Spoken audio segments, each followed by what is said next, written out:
It's the co-host. Yes, it is me. What the hell?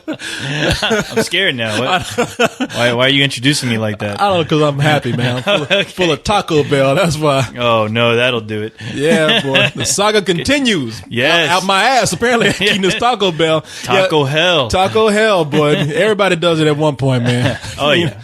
Everybody sinks that low at some point. Hard times, boy. Usually it's after a whole lot of binge drinking, but.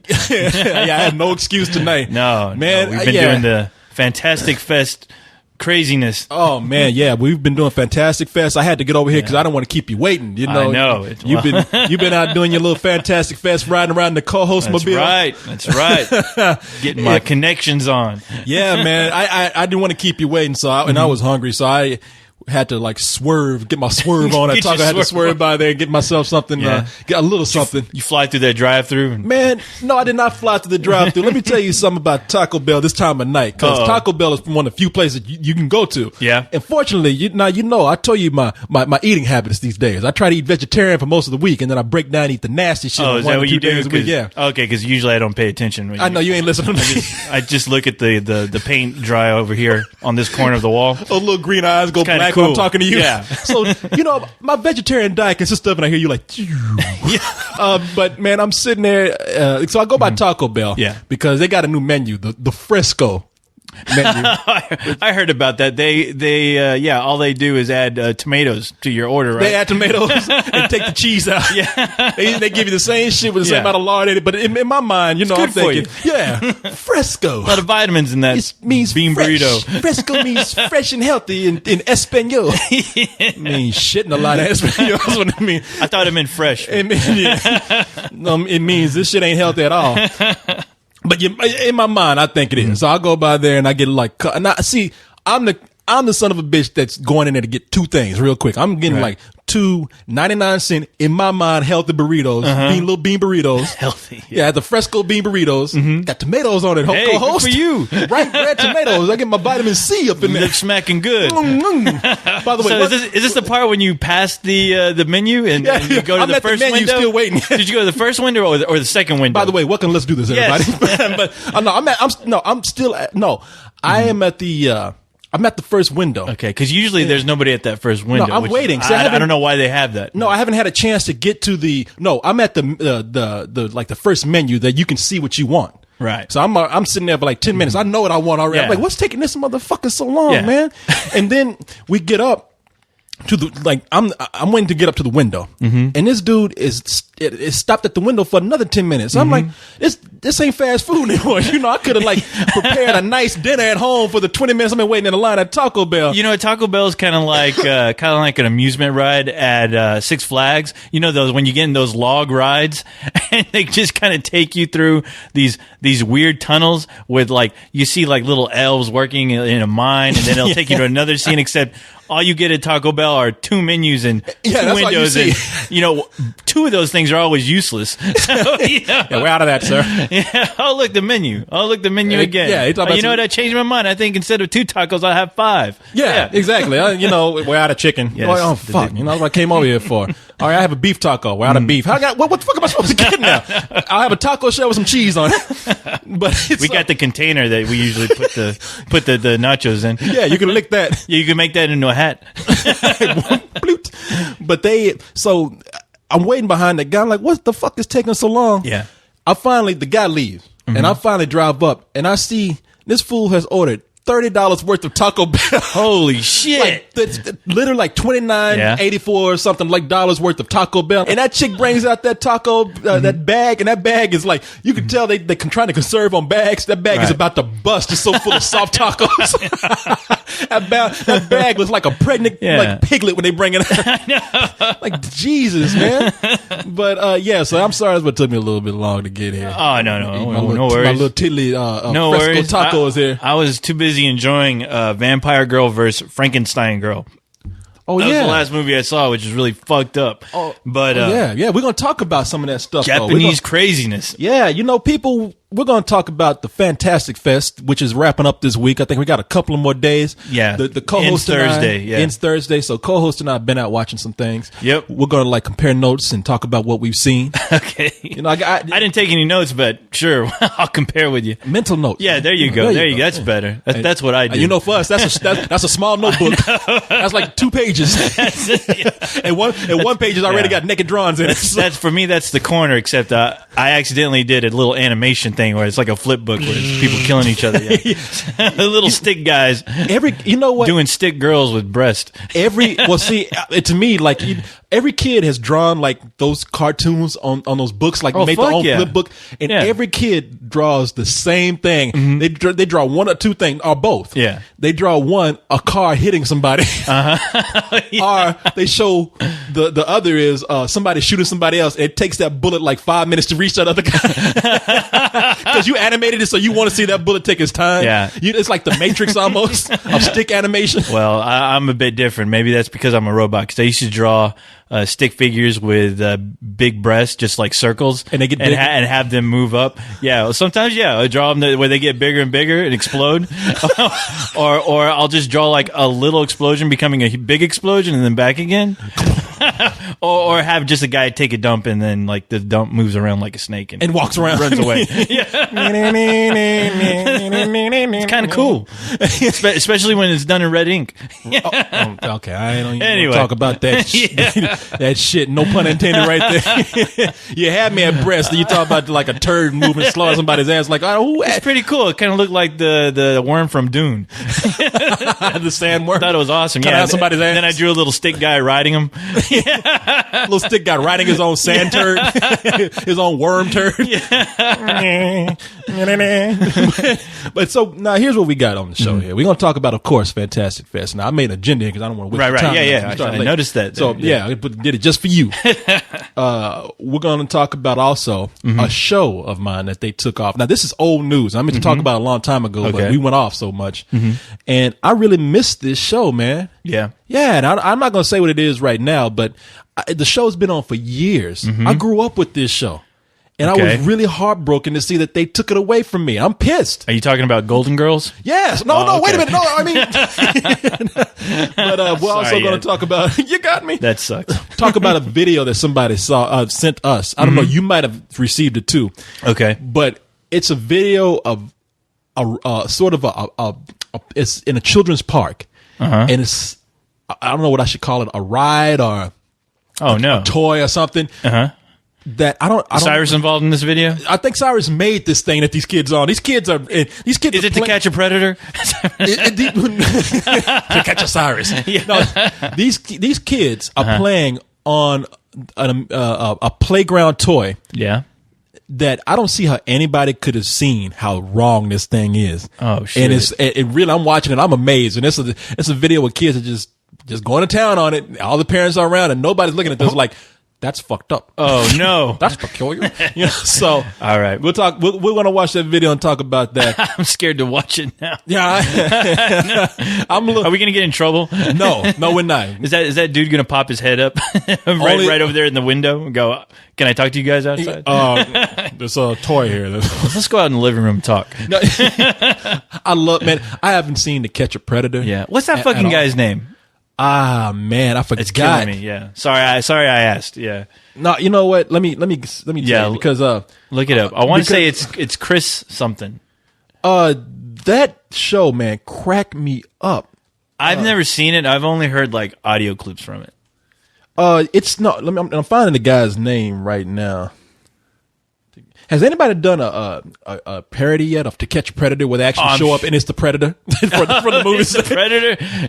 You know what? Can I talk to you? If they have it, I'd be shocked. I would too. That's a great idea. Don't anybody steal that. Yeah, we're gonna film that. Okay, stop. Don't think. Chris Hansen. There you go, Chris Hansen. See, when I used to hear that name, I thought like you remember that group Hanson? Well, that's what I'm thinking. I'm thinking, who's that? A contestant from American Idol? That's what I always thought. I always thought he was a fucking contestant from American Idol. So. No, what I thought it was, what they say with Chris Hansen, I thought it was from that boy group Hansen. Right. And they took the youngest Hansen kid because they all look like girls, you know. So I thought they took the youngest. Yeah, I thought they took the youngest Hansen kid and used him as bait for predators. So that's what they said with Chris Hansen. I guess it would have to be the drummer, right? Because he's all tiny and it was a little spastic kid who, you know, puberty hasn't hit, so kind of looks like it could go either way. I think that kid is like 25 now, still looks like a 12-year-old boy. Like they still use him as bait for child molesters to catch a predator with Chris Hansen as bait. You know, they got a fucking they got a fish hook fucking attached to his ass. Well, I was thinking it's like Jurassic Park, you know, where they got a goat tied to a chain and wait for the T-Rex to come out. I'm thinking that like they got Chris Hansen tied to a chain and collar. And he's sitting there waiting for a predator to show up. He can't run. Bored out of his mind. Help me. He only has his drumsticks. Just sitting there waiting. Tries to make a fire. And then like the host of the show and the producers, somehow there's an equipment malfunction. And they can't stop the predator when he starts coming up. Help me. Anybody listening? No. Well, people, we told you the rundown here. Yeah. On the show. I mean, now we it's late. We don't have time. It is late. To really dwell on what we do. Professionals, bullshitters, yada yada yada. So, Goatsy, come on in here. Goatsy, do your thing. Got time? Yeah, go on, Goatsy. Right, rev up your guitar. All right. So, real quick, people. We ain't got time to dwell. Yep. I'm ready. I'm ready. We got ready. We're all ready. All right. You ready? Let's do this. Yeah, Goatsy, don't play.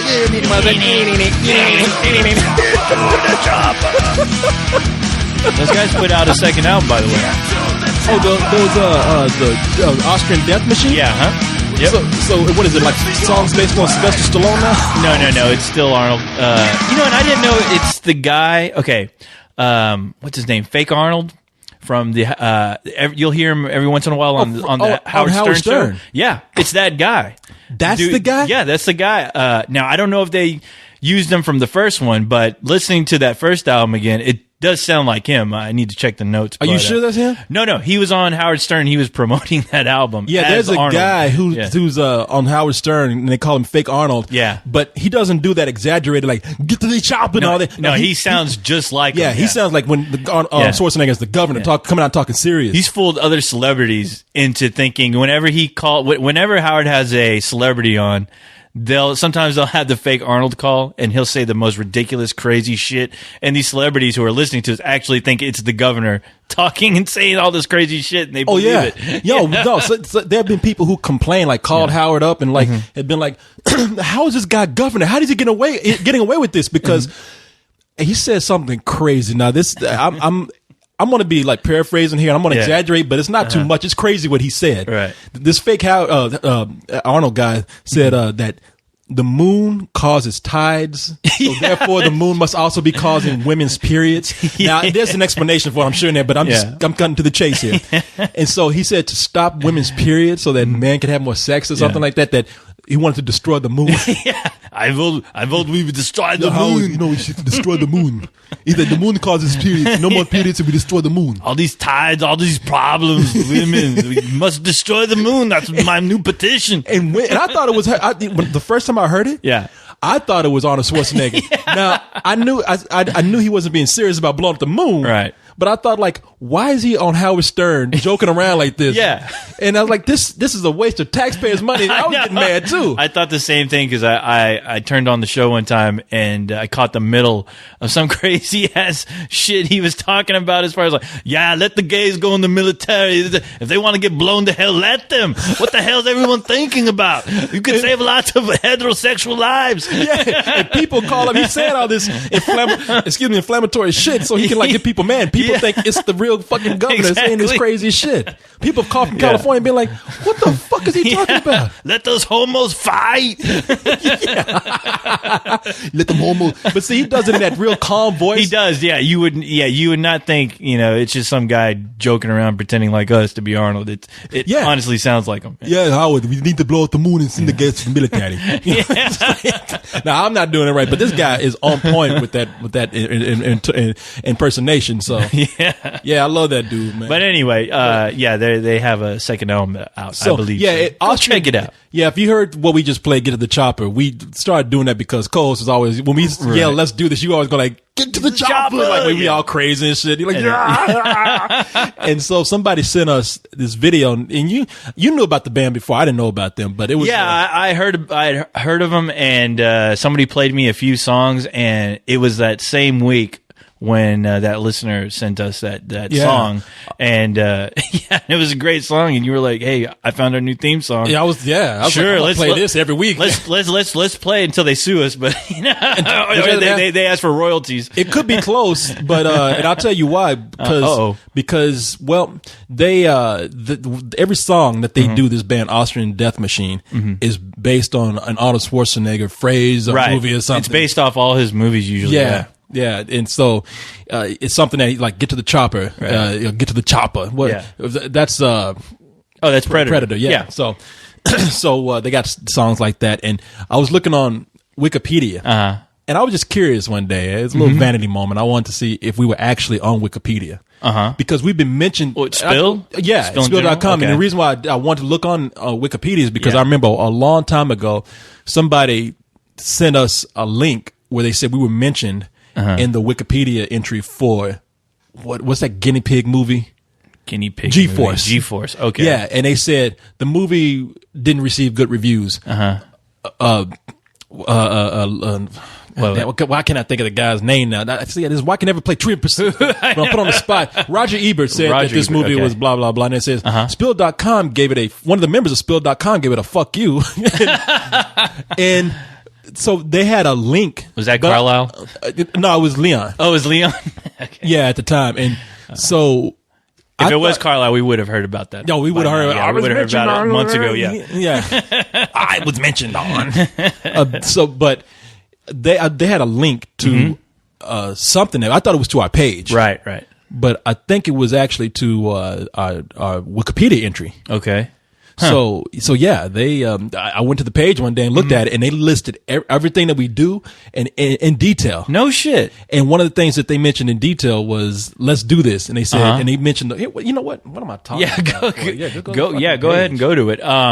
Yeah, because I know for a while in the beginning phase of Spill that people were really trying hard to set up a page, but I don't know how Wikipedia works, where you need a certain number of people to actually, I don't know, give a shit about you in order to have a page. Yeah, I forget how the system works with that. Well, I've never, but I know people. I think there was like a forum about trying to get people to set up a page or.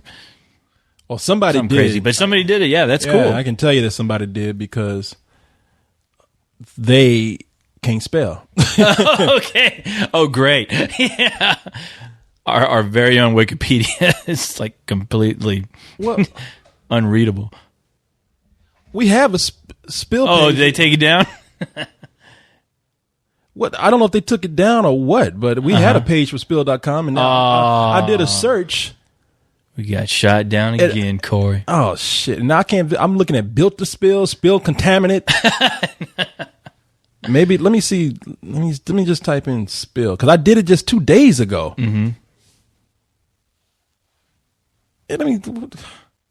Damn. I'm all mad and shit now. I know. But wait a minute. Stop lying, Corey. It was just there. Let me go. It's all bullshit. Let me go to the home page here. Okay.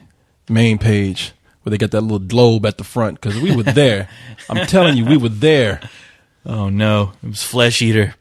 It was his whole plot to get you all excited. He created a page and then he wrote you as Flesh Eater 2. Said, check out your Wikipedia. Maybe they took it down. And that motherfucker took it down. Fuck. He's laughing right now, Corey. He's laughing at you. This is sad. Sadness. Don't worry, it'll be up again. I'm sure. Oh man, I swear. Are you to spelling God, spill right? I swear it's to 2 God, L's. it was up there. Oh, is that keep what it is? telling you I'm that. sorry. Yeah. No, man. .com, not .net. You know what? There was something up there that said, I believe you. Take this down for some reason. So I believe you. You got me all excited. Fuck, man. Maybe they took it down. Who knows? All right, man. I don't know what happened, but we were up there and they said that let's do this at the beginning. They sang Get to the chopper from Austrian Death Machine, and I don't know, maybe Austrian Death Machine kind of like they using our fucking song. What the hell? We're gonna start with the spill page first, and then we take the whole fucking website down. They look like they have money. No, we don't. We don't. Little do you know, you can try and sue us. Yeah. I barely can get you 2 bean fresco burritos. But let's see here, man. Yeah, so. But hey, they're an awesome band. You should check them out. They are awesome band. Yeah.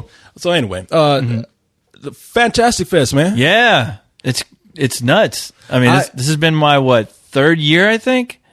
But yeah, man, these festivals just get better and better. It's honestly, I haven't been to a lot of festivals. I've done some South by Southwest stuff, but fucking A, this festival is the shizit. It's been fun. You've been going for a number of years. Yeah. This is my first time going. It is. I forget that. Yeah. Yeah, I won't say too much because I explain. Yeah, I heard the show you and Cyrus did, which is fucking great, and thanks for the invitation. The only problem is I got it at 4 a.m, so got up at 4 a.m. to do what? Look at the wall? Yeah, I was like, what the fuck?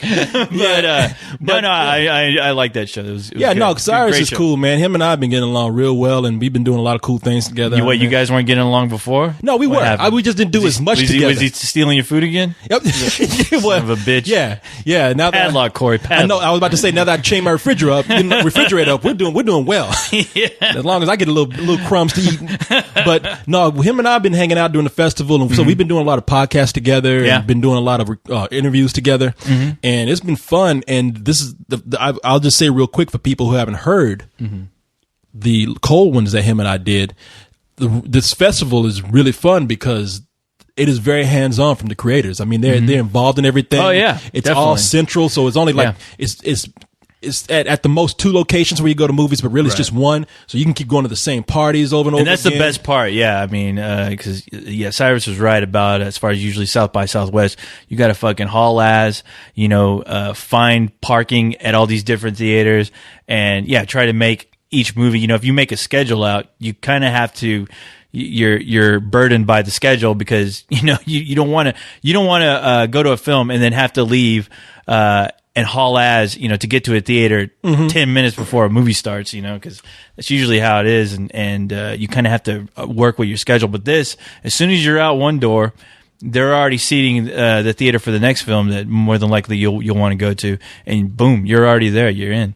So. Yeah. And they got a good system going on over there. And it's just, you always run into the same people. And people are generally pretty cool. Yeah. I had reservations about going because usually that geek crowd, because this is what this movie this festival caters to. Oh yeah, it's a bunch of genre movies, and every movie has a genre for everything. So, but mainly genre movies today have come to kind of be associated with science fiction, horror, and fantasy. Right, a little dash of comedy and western thrown in there, and that kind of crowd just prides themselves on seeing things first and rubbing it in your face that you didn't see something, or geeking out over some information that you didn't know, and which doesn't mean shit to you or me. Right. None of that. And so we just want to go see some movies and probably do our job and interview some people. And the funny thing is, I think that type of mentality, every year I see that go away more and more, which is a good thing because, I think for a while I was a little annoyed because, you walk out and, you have all these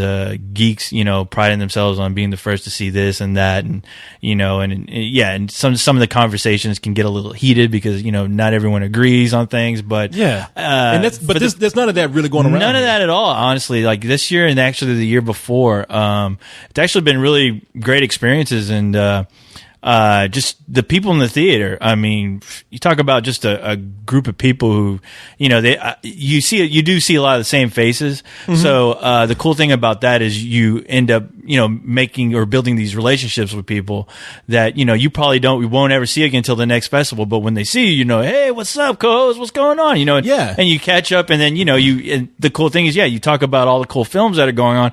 And the majority of the time, since, the films play at least twice throughout the festival. So if they see something before you, they'll let you know ahead of time, hey, don't waste your time with that movie, or fucking A, go see that movie. Be sure you're in that theater for that film. Yeah. And, and that's what's cool about it, because that is the kind of thing. Nobody's coming out saying, guess what I saw? Exactly. Yeah, there's none of that anymore. I've used to be around people who used to do that. Like we all did. Yeah. I actually just being a critic, you run into those fucking stereotype fucking reviewers. Oh, man. And sometimes you don't care. And they want to feel like they hold something over you, so they're just going to convince themselves. I actually had a conversation where somebody, it went like this. I saw so-and-so. Okay, well, that's great. Right. Yeah, but I saw it before you. Okay, I don't give a fuck, all right? Yeah, but you didn't see it. And I was like, okay. What are you gonna do about it? Yeah, exactly.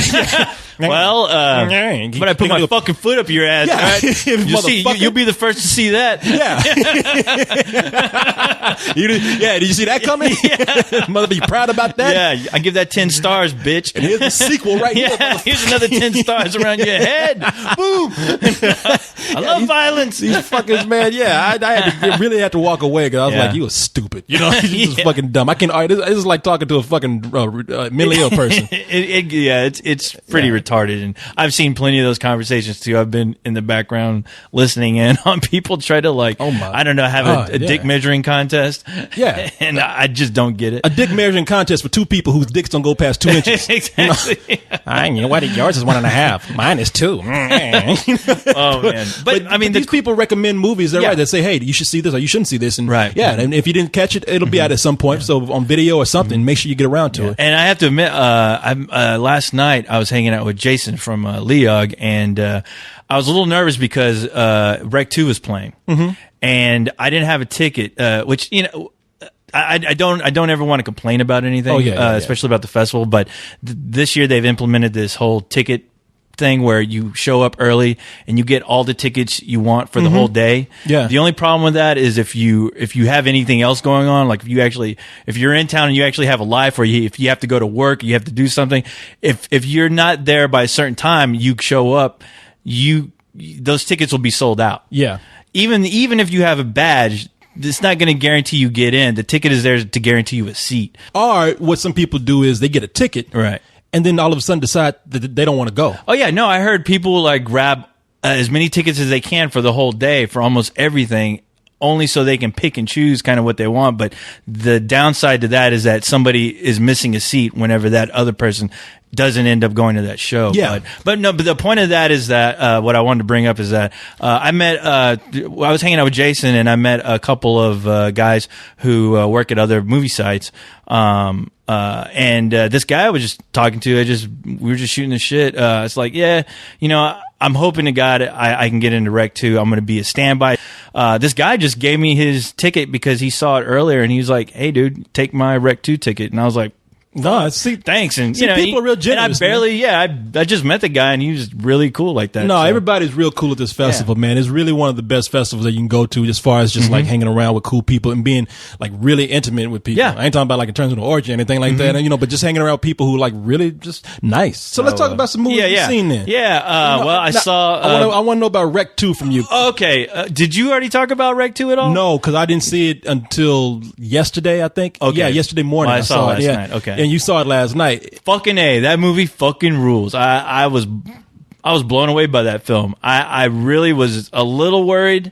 I mean, how can you top the first Rec? But and if you haven't seen Rec, I think we described it already in some other part. You can go back to like 5 podcasts ago, and I'm sure we were probably still hyping that movie up. Yeah, no, because we love that fucking movie. Yeah, that was a movie. We was like saying, look, I don't care about pirating and all this kind of shit. Just watch the fucking movie. You have to watch it. Yeah. In fact, pirating, downloading this movie is probably doing that movie a favor. A big fucking favor. Yeah. Yeah. It's like we don't want to tell people to steal anything, but nobody was hearing about the film, and I was just like, not at all, man, download it and watch it. No, you're absolutely right. The DVD wasn't available here, and I was like, and you know what? The funny thing is that DVD Rec is actually available right now, but every time I try to look for it to buy it, I can't fucking find that movie to save my life. But I know you can rent it at fucking Blockbuster for some reason. Yeah. Now, I don't know if they got an exclusive to it or what, but I swear to God, I cannot find that DVD to buy to save my life. Well, it's crazy. I heard about it too, and I want to get it. I just haven't had time to do anything, and I still good luck getting it. I mean, I'm sure you can if you go through the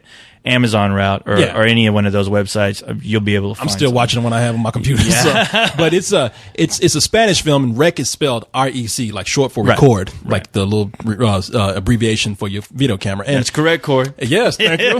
And so there's this outbreak of a virus in an apartment complex, and the building is quarantined, and so no one is let in or no one is let out, except the people that are let in are probably people who are specialists or military or something. But all the civilians, you ain't going nowhere. Yeah. And if you try to leave, you're gonna get shot. And so since no one can leave, and there's this virus that's spreading. It spreads very quickly, and people start behaving like rabid animals. And the people who aren't infected are fucked because they're in very confined space. Oh yeah, it's very narrow. It's creepy. The half the time, a good majority of the film is in the dark with the spotlight of a camera. So the atmosphere it just swallows you up. So basically it's creepy as hell. Imagine 28 days later, in the most claustrophobic, narrow, confined space that you could hardly ever get away from these crazy people from. I would think 28 Days Later meets like Resident Evil, like the first video game. It's really it's a zombie movie, but it functions well as a haunted house film. Oh fuck Functions well as a monster film. Yeah. It's just. At the end of it, I won't say anything about it, but it has one of the freakiest endings I've ever seen. I was watching that shit on my computer with all the lights off, and I had headphones on. And at the end of that movie, I was in here by myself, and I screamed out, "What the fuck!" So they have a sequel that came out, and the sequel, a lot of people are saying is like they're comparing it like Aliens to Alien. That's the big it's the big buzzword right now. Yeah. Alien to Aliens. They pick up right where from the last one left off, and the military has to escort us. I guess somebody from the. It's like a SWAT. Yeah, it's like a SWAT team. Yeah, and they're escorting the military of medicine or science or health. Yeah, the Ministry of Health. Ministry of Health to come in and perhaps find an antidote by taking a sample of this disease. And you know what happens when they go in there. Things get even more out of control, except this time there's weapons involved, like guns, so people are blowing themselves up. The thing is that you know already what's after watching the first film, you know what these people are going to run into with the second film. And the thing is, you're just waiting for that moment to happen when you realize, man, these guys are fucked now. You're waiting for the shit to hit the fan. Yeah, exactly. And when it does. It gets pretty crazy. And you get a little more explanation of what the disease is. Now I'm going to go ahead and finish what you thought about the movie, and then I'll tell you. I thought it was great. It took an idea and it made it even better with the second film. Because, you're kind of left wondering, okay, what's going on with this? I mean, what is this disease that's going on? This weird outbreak that's happening. What is it? Are they going to explain it? Are they going to explain what the hell happened with the end? And they slowly do. And the cool thing about it is, having somebody explain to you what's going on usually ruins the film for you. It takes you out of it, or it just makes you think, oh, that's bullshit. I'm not buying that. This one, it totally does, but it goes even further, and it gets even crazier with their explanation. Once you hear about what exactly is happening to these people, you're like, oh, fuck, okay. And then right when you think you have it all figured out, they take it even a step further at the very end. Yeah. So it gets intense. The cool thing is that it goes by so quick, but you're so very emotionally involved in it because even though you meet these new characters for the first time, you're still you're worried about them because you're like, man, you guys don't know what the fuck is going on. You need to get the fuck out. It's almost like you're privy to some information. You're like, you don't know what you're in for, man. You don't know. Exactly. Stop asking questions. Stop fucking going into these rooms and just start blowing the whole fucking place to hell, and get the fuck out of there. I can only see if they plan on going and doing another one, which it feels like they're setting up something bigger. Well, we talked to that dude that plays one of the main creatures in the movie. I saw that today. I didn't get to hear it, but I glanced through it real quick. But and he was a cool guy.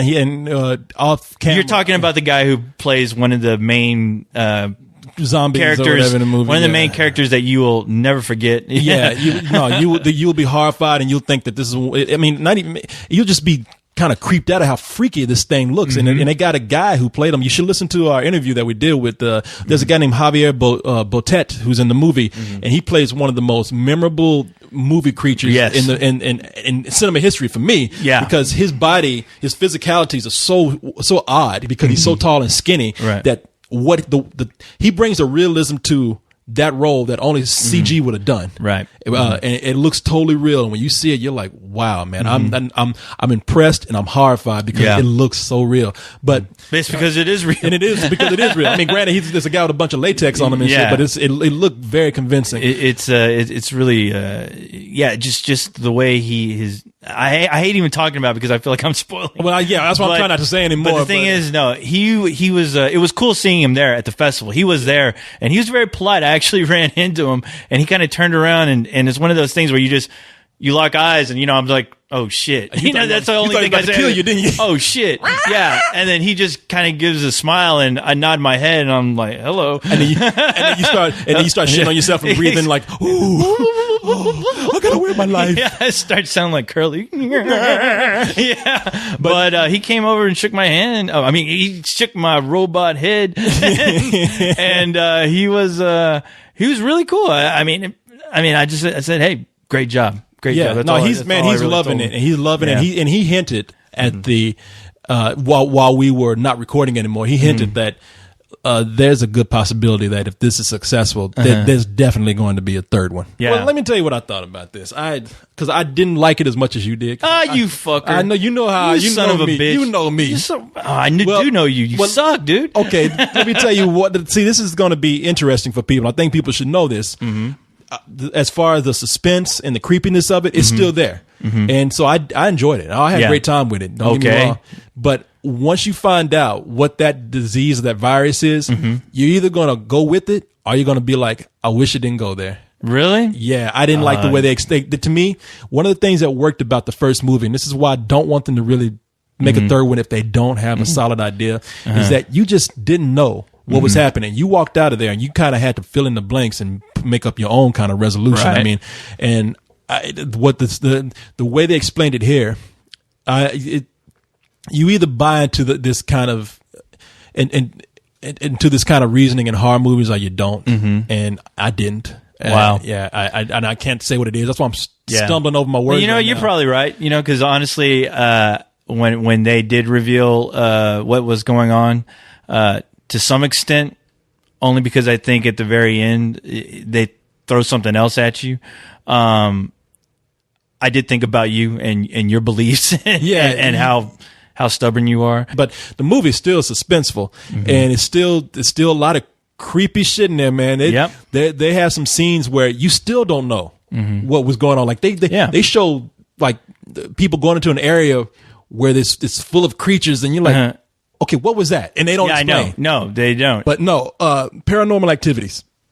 Uh-oh. I want to kind of go back on my review because while I'm watching it with a group of people, right, and most of the movie did not. What this movie got right. Everybody's hearing about Paranormal Activities now. Is that the movie Paranormal Activities? Yeah, it's a little microfilm. It costs like $10,000 to make, and it's getting a bunch of press and hype now, and it's touring around the country. Probably going to get some wide release, right, and it's sort of like Blair Witch. It's presented as being real, handheld camera. You never seen this actor or actress before, so for all you know, this could have been a documentary. Is it being advertised as a real?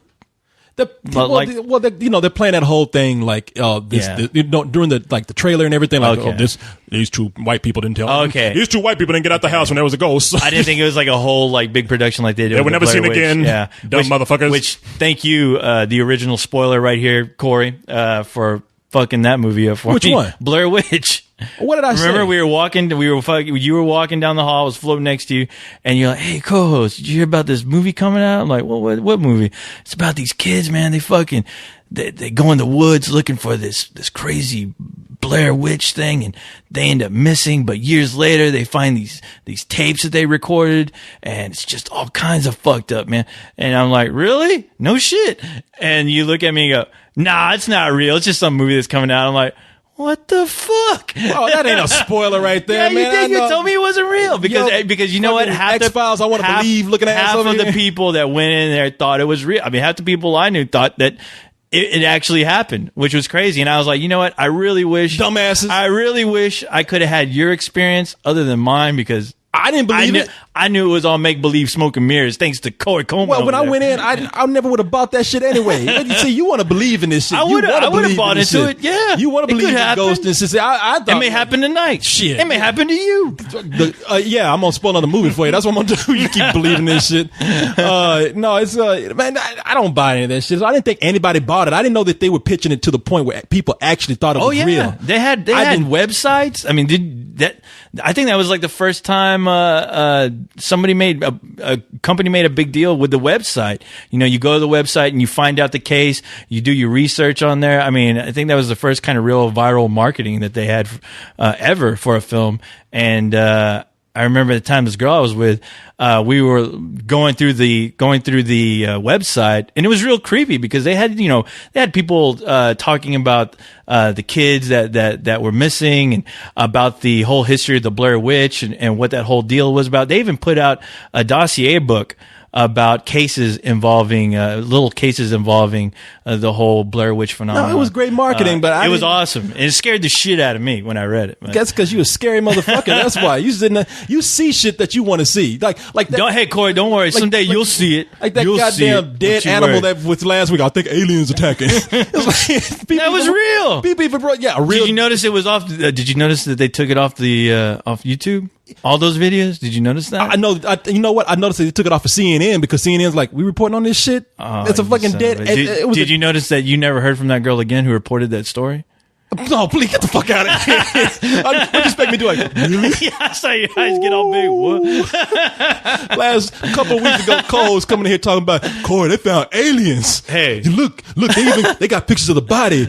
In Panama, these kids killed it because it was going to attack them. That's one of your Spilldos sending me shit, and they believed it too. And I looked at that shit and I was like, that's a fucking dead animal, man. I see that alien every day on the road. It's called roadkill. Well, hey, look, I'm doing my research, and I got some x-rays coming in through the thank you. Panama or whatever. Yeah. They should make a show about you called the B Files for bullshit. You out there looking for bullshit. Found it. It's right in front of me. You're like, look, see, aliens exist. Cause that's a dead squirrel. Well, no. I got one case solved right now. At least your review was bullshit. So what were you going to say before we went on this tangent?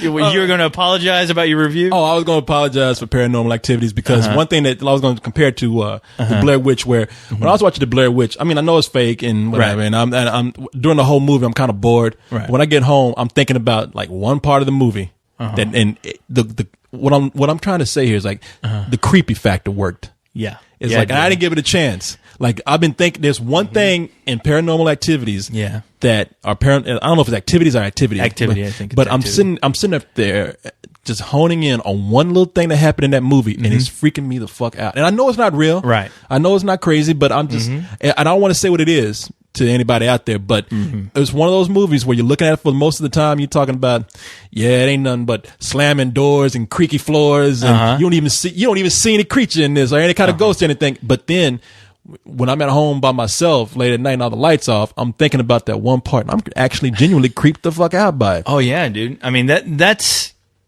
is one of those movies that I think maybe would have worked better just watching it by yourself, like your experience with Rec. I think, not that it's up anywhere near Rec, but I think it would have worked better watching that by yourself in a room. Well, see, by yourself with no crowd there, not knowing that you're safe, not knowing that as much as people were freaking out, I can't really freak out or get in that mindset with a group of people around me, just because if fucking something's coming my way, whoever's fucking next to me, Cyrus, I'm gonna throw that motherfucker right in front of me, and he's gonna get it first before I do. That's when my feet don't fail me now. Kick into action. Cyrus is the only big motherfucker I know that will actually fall on a ghost, and ghost be like, get off me. Yeah, no matter what it is, either you crush the ghost or if it's a zombie, that motherfucker is gonna take a long time to eat through him. You know what? You throw that ghost. You throw Cyrus at the ghost, and the ghost be like, no. No, Cyrus would just go, no, not Cyrus. I'm sorry.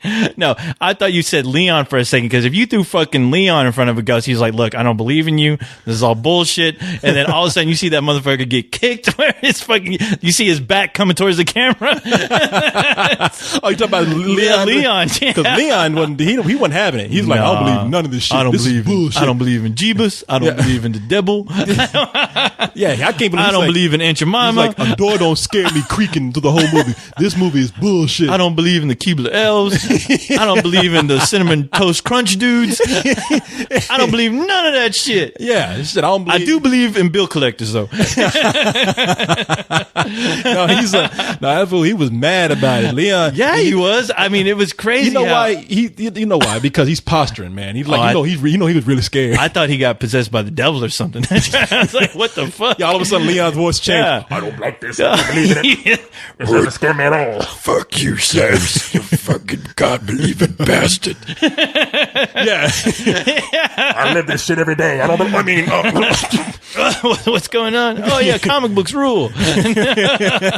Oh my god. No, but he was getting pretty heated with he was mad. Yeah. It was crazy. I was just looking. I didn't even want to talk. I was like, we should just let these two guys go at it for a while. Oh, I know. And put that as the fucking review, even though it's not a review. But yeah. But no, I mean, I have to say, man, that movie actually it creeped me out. Yeah. I mean, see, Wreck is one of those movies where I'll watch it and it's suspenseful to me. It's it's scary as I'm watching it because it's people like trying to get away from things, right. and I know the movie's not real. So when I'm done with it, I'm done. It's like a suspense movie to me, and it's like that's the exception of the ending. Well, even at the ending, I'm not expecting to even see something like that happen. Yeah. So I'm not even thinking about it. Right. But something like things that paranormal activity. It focuses on things that you can't see, which is what I like about this movie. I should have even been better on the movie because my whole thing about horror movies today is that I say, you know what, they show you everything. And that's one of the reasons why I really enjoyed it. So because when you sit around atmosphere, hearing atmosphere. When you sit around hearing they never show you anything, so the creature's invisible. It makes noise. So when you hear something going on in your house, right. And even if you don't believe in this shit, your mind still is focused back on that movie. So you think, shit, it's here. Yeah. If you see those fucking blinds move, like anything, I was like, okay, I know wind can't do that. Fuck. So no, they made the unearthly seem earthly. They made it seem like this shit could act. They filmed it and they made it seem like it wasn't safe. Like they made it seem like you could live in in like the most nicest part of your neighborhood. Yeah. The neighborhood full of people. Yeah. That you know what I think too. And the ghosts will still fuck with you. Yeah. That's the funny thing is for some reason I thought about Halloween. The scene in Halloween where Laurie Strode is upstairs on her phone and then she looks out the window and as soon as she looks out she sees somebody staring at her and it's Michael Myers just standing there fucking next to the clotheslines in broad daylight. That fucking scared the fuck out of me because that can happen right now at any given time. If you're in an isolated area and nobody's around, you feel kind of like, well, there's nobody to help me if something goes bad. Right. But shit like this, the ghosts and paranormal activity, like shit, I'll bust in on your Tupperware party. Yeah. I'll fuck with you. I'll come to your kid's birthday party. Don't fuck you. And you know what the cool thing about that is that you figure when you at least have somebody else with you, which is why I liked the role of the boyfriend, because I think that boyfriend would have been either of us if we were in a situation like that where our girlfriend is either seeing shit and we just either don't believe in it or we just think, okay, this is just kind of ridiculous and I'm gonna go along with it. Yeah, the movie deals with the couple who are being haunted by some kind of spirit, and the girl is like, look, this shit is serious. Yes. I've gone through this shit for years, and the boyfriend is like, bitch, you crazy. Yeah, you're just nuts. Come on. You know what? I'm gonna videotape this and I'm gonna show you that this is ridiculous. He makes a big production. And even when the ghost starts showing up and making doors move and shit, it's like he's still laughing about it. And that ghost said, yeah, motherfucker, I'm gonna show you now. You laugh at me? Because they even say, look, this demon ghost with that don't like cameras. Don't bring this camera in because call him camera shy or whatever. I don't know. You get a guy who's actually a psychic who's like telling him, whatever you do not provoke whatever the fuck it is that you have in and here. That motherfucker brought that video camera in. That. Yeah. He's like, he's like, did you hear me? Did you hear what I said? Yeah. Don't provoke it. Okay. I'm serious. Did you hear what I said? And the fucker just, anybody telling me that, I'm like, okay, yeah, this demon up here talking about shit. Yeah, you trying to do this America's Funniest Home Video shit. I'm going to show I'm going to prove to your ass what's real or not. Yeah, and again, it's one of those movies where, look, if that had been my girlfriend, you would have been gone. You know, I would have been telling you and I got to break up. She would have been gone, or you would have been gone? I would have been gone. I would have said, look, you wouldn't try to keep the house? I would have gave it, no, you can have this house. You take whatever you want. I'm moving to Canada. You know, I think sometimes it's easier said than done when you realize, God damn, I still owe a lot for this fucking house right now. You know, I just it's like big down payment. It's like we would have had that conversation. Look, it's not you, it's me. I'm scared of demons and ghosts. Okay, so it's me. So we need to see other people. You know, you know what? I'm gay. Yeah, I'm sorry. I'm gonna leave and I'm gonna go suck some dick somewhere. Yeah, apparently you got not here. That wouldn't be very nice to you. Yeah, apparently there's something up with your vagina that causes ghosts. I'm moving to man now. Until the dick ghost shows up. Yeah. I'm moving to man. I don't need this shit. You got to douche or something. Yeah. I don't know what it is. Not right. I don't know what kind of unearthly thing is coming out of your vagina that's causing shit to move and move and like setting shit on fire all by itself and getting you like all in a trance, but I'm gone. I have to call Igor and Venkman. Yeah. Can't no fucking Massengill or none do nothing for that kind of shit. The moment you got to call the exorcist in to like clean your vagina, it's like, I'm gone. You clean that shit out with holy water. Yeah. Holy water and lemon juice. Oh my God. That's terrible. No, I would have told her like, I can't do this. And that's why I was wondering why my boyfriend was, because the moment your chick gets up and goes outside and sits out there and you don't know how she got there, I'm like, okay, let's just say that even it's not a ghost around. Yeah. Something wrong with you. That's the kind of shit where you go off and you kill somebody and you start throwing a knife talking about, I don't remember what happened. You fucking dual personality having motherfucker. Your dick ends up across town. Exactly. Somehow. Yeah. You need to stand up there like, what happened? Yeah. Oh my God. But no, man, it's I think that movie worked really well, and I thought I was a little too hard on it, and so I do appreciate that movie a little bit more. And it is something, if I had seen it by myself in a room, when it's dark, shit, them doors start opening, you hear that. Because here's what gets me, man. There's a sound. Whenever something supernatural happens in that movie or something weird, you hear this. For some reason, that freaks me the fuck out. Yeah. I don't know. It sounds like somebody's moaning and coming down the hall towards me. That freaks me out. And also, like, there's a part where they play some audio that they were recording in the room, and you hear like weird noises in the background. For some reason, that still creeps me out. It shouldn't, but you hear weird noises like the air conditioning and things moving around, and you hear this. And that's like, okay, I don't know what kind of ibbity bibby shit you talking about. Yeah, I do. I mean, because for some reason, that always works for me at least. Just white noise just creeps me out. I mean, I think Poltergeist has something to do with that. Well, we're thinking about those days where, when people like play shit backwards. And so when people play stuff backwards, it had this hiss like, and in the middle of it, you hear like, Satan to kill your mother. What did I say? Remember to drink your Ovaltine. I was about to do that. Drink your Ovaltine. All that for a stupid commercial? Satan wants me to drink my Ovaltine, is it? Satan doesn't want me to kill my parents or like kill a cat. He wants me to drink Ovaltine? Red pajama wearing. Yeah, you've been goddamn pitchfork. I'm gonna take that pitchfork and stuff it up your ass, you motherfucker. I got a question for you though. Yes. After seeing Rec 2 and knowing very well that they made a sequel. Yes. And thinking back to Quarantine. How do you? Well, when I walked out of there, I'm like, you know what? Whatever Quarantine did, they really fucked up because they took out a big essential part of that film. Well, their explanation took a different turn to warrant a sequel. Yeah, yeah, and I think you know what? I think that's probably better because I think right now you have Rec with the sequel Rec 2, which has gone one direction, and Quarantine, the American remake, which took a different explanation for the virus. I think if they do a sequel to that, they'll be forced to make an entirely different film. Yeah. And I would be curious to see that film. Granted, considering that I wasn't crazy about the explanation they had in Rec 2. Even though I don't buy into it, it still was effective for some really freaky parts. Oh yeah. Yeah, don't get me wrong. Yeah. But yeah, man, it's that's what I want to say before we get off our Fantastic Fest discussion. I was talking to you saw Frankenstein, a vampire girl versus Frankenstein girl. Yeah. It's the Japanese movie that's in I think it stars like a porn actress. No. It stars. I was looking this up today. Actually, two of the girls I think are like just models.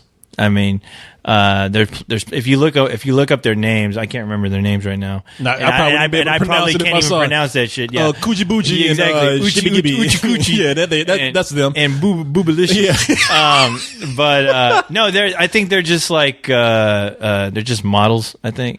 I read something that made me seem that made it seem like one of the girls was on a show kind of like American Idol. I could be wrong, but. Well, yeah. But what did you hear about? I was going. Well, okay, the girl that you into. Oh, people, let me tell you something about Fantastic Fest.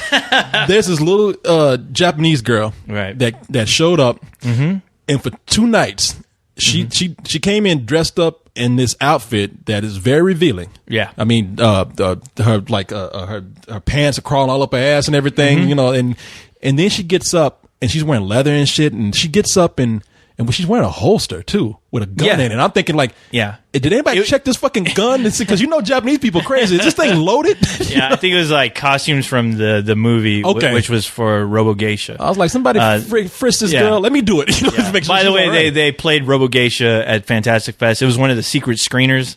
And Robo Geisha is what? It's a movie about geisha. It's another Japanese movie. Yeah, it's made by the people who made Machine Girl. Okay, and it's a movie about geisha girls who are actually assassins. I fucking missed it. Well, there's this girl that shows up, and she's in this movie Robo Geisha, and they have a poll for this girl at the party place, which is called the Highball. This new bar they built down the street from the theater, and she gets up on this pole and does the craziest shit I've ever seen. She's like a female Spider-Man on a fucking pole. Like She's humping the pole. She was almost like she almost like was a vampire. She almost like walked up the pole. Yeah, that's what it looked like. Yeah, that's what it looked like. And this girl was amazing. She went to fucking town on that pole. And the only sad fact about that is whoever else gets on that pole, which I think there was a girl after that night, get her slime or something. Yeah. Well, the thing is, any other girl is not going to ever compare to what that girl did on that pole. I mean, that girl should have took that pole with her because it belonged to her. Yeah, no. I think she's from another planet. No Earthling is going to be able to follow up with anything she's done. Not at all. I mean, she's like a mutant or something. Plenty will try and plenty will fail. All will fail. I don't know what that bitch was doing, but she defied gravity when she got on that pole. Yeah, and you know what the craziest thing about that was? What's that? When that was going on, I was standing there. I was there. Floating, looking at this chick do all that shit, and I turned to the right, and guess who else was watching? The guy, the tall guy from Rec. Oh, from Rec. Yeah, I'm like thinking, oh shit. Now, it's like, I want to see him on the pole. The zombie from Rec. The zombie from Rec. And I'm watching, and we're both standing there looking. We're both looking at the fucking chick, and I'm like, this is very strange. And he's sitting up there grinning. Yeah. No. But it was a very cool moment. Yeah. I like. I want to see him get on that pole. Yeah, there's a lot of drool on the floor. You know what would have been cool? See, the guy from Rec is the monster from Rec that we interviewed. That guy is like 8 feet tall or something. It's crazy, yeah. I want to see her like treat him like the pole, like start dancing on him. He just stands up there and she starts dancing around him. I would still be creeped out. But no, this girl was amazing, man. Right. And she got out there. So my friend Ian, who I've been hanging around with, me and Ian have reconnected. He's the guy that helped, like, pretty much help me start this whole thing. Like him and I did the Access show together years ago. Ian was start dancing with her. And she was waving her arms around and kicking and shit, and Ian had to back up. Ian was like, he was about to get his ass kicked trying to dance with this girl. Oh, no shit. I heard she was a porn actress too. That's what Jason told me. Okay. No, I talked. Okay, here's the whole story with that. Because I talked to Jason about this. The people from Robo Geisha, they were all there. 2 of the female actresses and the director, and I don't know if it was also directed by somebody else. I'm not sure, but there was another guy there with them, and they basically walked into the Highball. And me, Jason, and a few guys were hanging out. And as soon as they walk in the door, Jason goes, hey, look, those are the big stars. Those are the first thing, the director from Rogue Geisha looks at me, and I don't know why, but he gives me this huge smile. He just starts walking and starts nodding his head up and down. He's like, thank you. He's like, and he starts shaking my hand like, hey, nice to meet you. And he tells me his name. I tell him mine. And all of a sudden there's this girl right next to him that just comes walking towards me. And she starts saying, hello, how are you? And then she starts shaking my hand. And all I'm thinking is, wow, this girl is fucking beautiful. And for a second, I'm like, why does she look familiar? But I don't think anything of it. So they take off, and of course, Jason's like, oh, man, that girl just completely walked up to you and starts saying hello to you for no reason at all. She must be into you. I'm like, nah, they're Japanese. But the following night, I was like thinking, wow, that girl just looked really familiar. And the next morning, I woke up, and it hit me who that girl was. This girl's her name is Asami. Mm-hmm. And she's in Machine Girl. I don't know. Have you seen Machine Girl? Machine Girl is another Japanese film, one of those ultra-violent movies. It's crazy. I've seen clips of it. I've seen it like they saw people in half and all kind of shit. It's fucking insane. It's like Story of Ricky insane. Yeah. Anyway, this girl Asami, she's in the film. She actually is at the end of the film. She teams up with Machine Girl and they go on a killing spree. But after watching that movie, I just fell in love with that girl. I was like, I don't know who this girl is. She's beautiful. So I did some research. And a friend of mine, actually, I was telling him about it. He's like, you know what? That girl that you're into, she's actually a Japanese porn star. And I was like, really? And I looked her up, and she is. But the thing with Japanese porn, though, which a lot of people don't know, Japanese porn, they block out all the genitalia. It's like a mosaic. But somebody filmed her having sex with somebody else. Oh yeah, there's actual sex going on, except they digitize the penetration area. They fuck it all up because apparently they still don't believe in showing all that. Which is why Japan. I mean, they do. Can you believe this? They show everything, like they show tentacles coming out of women's private parts, but yet they can't show you like the sex act. No, they can't show you that at all. But my friend actually gave me one of her pornos, and I was like, oh my god, wow! But this girl, she's fucking gorgeous, and no, she is. And the thing is, I felt like the biggest idiot because she, for like a month, I was obsessed with her, and she came up to me that night and introduced herself to me, and I had, honestly, her hair was done differently, so I had no idea. I was like, wow, this girl is beautiful. The following night, though, I did go up and I said, Asami? And she's like, oh, yes. She was very happy that I recognized her, and I told her, hey, I'm a big fan of Machine Girl. And can you take me to the back and give me some favors? Can we hang out and hang out all through the festival? No, but she was very sweet, very just a nice person. She introduced me to the director. She reintroduced me to the director, and he actually ended up giving me his contact information and everything. Yeah, so if you ever want to interview that guy at some point, let me know. Well, I did actually. Did you actually interview him? Yeah. I was going to ask you. Well, it was funny because I heard some things about that girl you're talking about. Like, oh, dude, like she did some sparring. She's not. Yeah, we were witness to that. Now she's not the same girl that did the pole dancing. That was another girl. Well, that's what I'm talking about. That girl. Yeah. No, that was another girl. No, but I'm telling you about Asami. She's the one who's the porn star. I looked up that other girl, and I don't think she is the pole dancer. I don't think she is because I looked it up too because I was curious as well. Well, that pole dancer was doing some karate shit too. No, she was wearing a mic. No. The girl who's doing the karate that night was Asami. Oh, so she almost she was the one who almost beat the shit out of that dude with the glasses. There was a guy who like I don't know what was going on with this. This is my first time being at the festival this much. But, I saw it. They got debates going on and with these nerds arguing with each other. And they put them in a boxing match and let them fight each other. And then for some reason, some guy decided to go in and spar with this Japanese porn star. And I was just thinking, oh, okay, wait, hold on, because are you talking about what happened at the ring? Because I didn't see what happened there. I'm talking about what happened in front of the highball, where this guy walked up to Asami. I guess they were talking in a circle, and this guy with glasses like told Asami, "Hey, let's spar. Let's fight." And she was like, no. Like, you don't want to do that. And one of the guys one of the Japanese guys she was with, like, pushes her in front of the guy to spar. And she's like, all right. And they start going at it. And I swear to God, they start throwing roundhouse kicks to each other. Oh, that was it. Yeah, that's what I heard. Okay, yeah. Sami almost beat the shit out of the guy.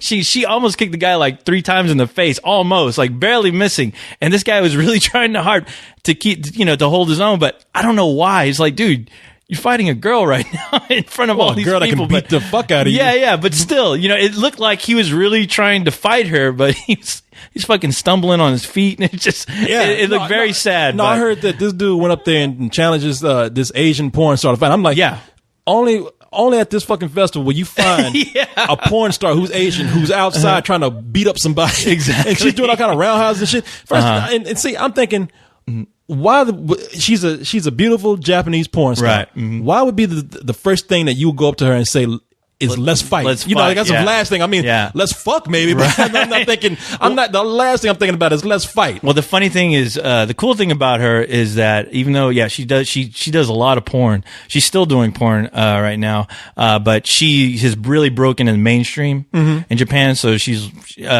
I think she's pretty well known. And that's the funny thing. Like here, nobody knows who the fuck she is. You wouldn't even. I mean, I almost didn't recognize her seeing her in person. But she's over there in Japan. It's not a big deal. A lot of the bigger guys who are getting into like these big action movies at some point used to direct those porns, and so that business side, as far as the porn world and the mainstream cinema, is kind of all meshed together. Because a lot of these girls that you're seeing now in these crazier films, some of them have done porn, have done crazy shit. Which I'm like, you know what? That'd be kind of crazy if that were to happen here. Instead of like fucking girls coming from the goddamn Disney Channel or Nickelodeon. They're coming from porn. Yeah, like hosting kid shows and shit. Vanessa Hudgens, she's done some nude modeling before. Nothing very amateur. Nothing we should have seen, but yeah. Well, I tell you, man, I was talking to that Japanese director. I forgot his name, but yeah, there's Noboru. I think his name. Something like Yoshinomaru. Hold on. Let you whip out your card right here. Noboru Uguchi. No, this is the wrong guy. Okay. This is the director of Machine Girl. No, I think I'm talking to the guy who I'm talking about the guy who directed Vampire. Oh, okay, yeah. Crazy time. Yeah, Vampire Girl versus Frankenstein Girl. Frankenstein, yeah. Yeah, as if you couldn't tell it was a Japanese movie. Yeah, I was talking to that guy. Okay. And that dude was really cool. Mm-hmm. And one of the things that came up was that he was talking about pornography. Uh-huh. And he was talking about how he worked in pornography. He's like, because I would ask him questions like, oh, this is funny, man, because he speaks no English. Right. So he had to have a translator. Mm-hmm. So I'm sitting up there with the translator, and the translator is real cool, and he's the guy with the long black hair. Yeah. So it's like having a goth guy do translation for a Japanese guy. So I'm sitting up here talking to this translator, and I'll ask questions like, I'll say, so in Japan, are there a lot of people who work in porn that cross over to the mainstream, and then the translator will look at him and you hear him like, oh, so and then the guy will look at me and he'll like, and they sound like, when they're talking, everything they say sound like they're getting mad. He sounds like Yojimbo. Yeah.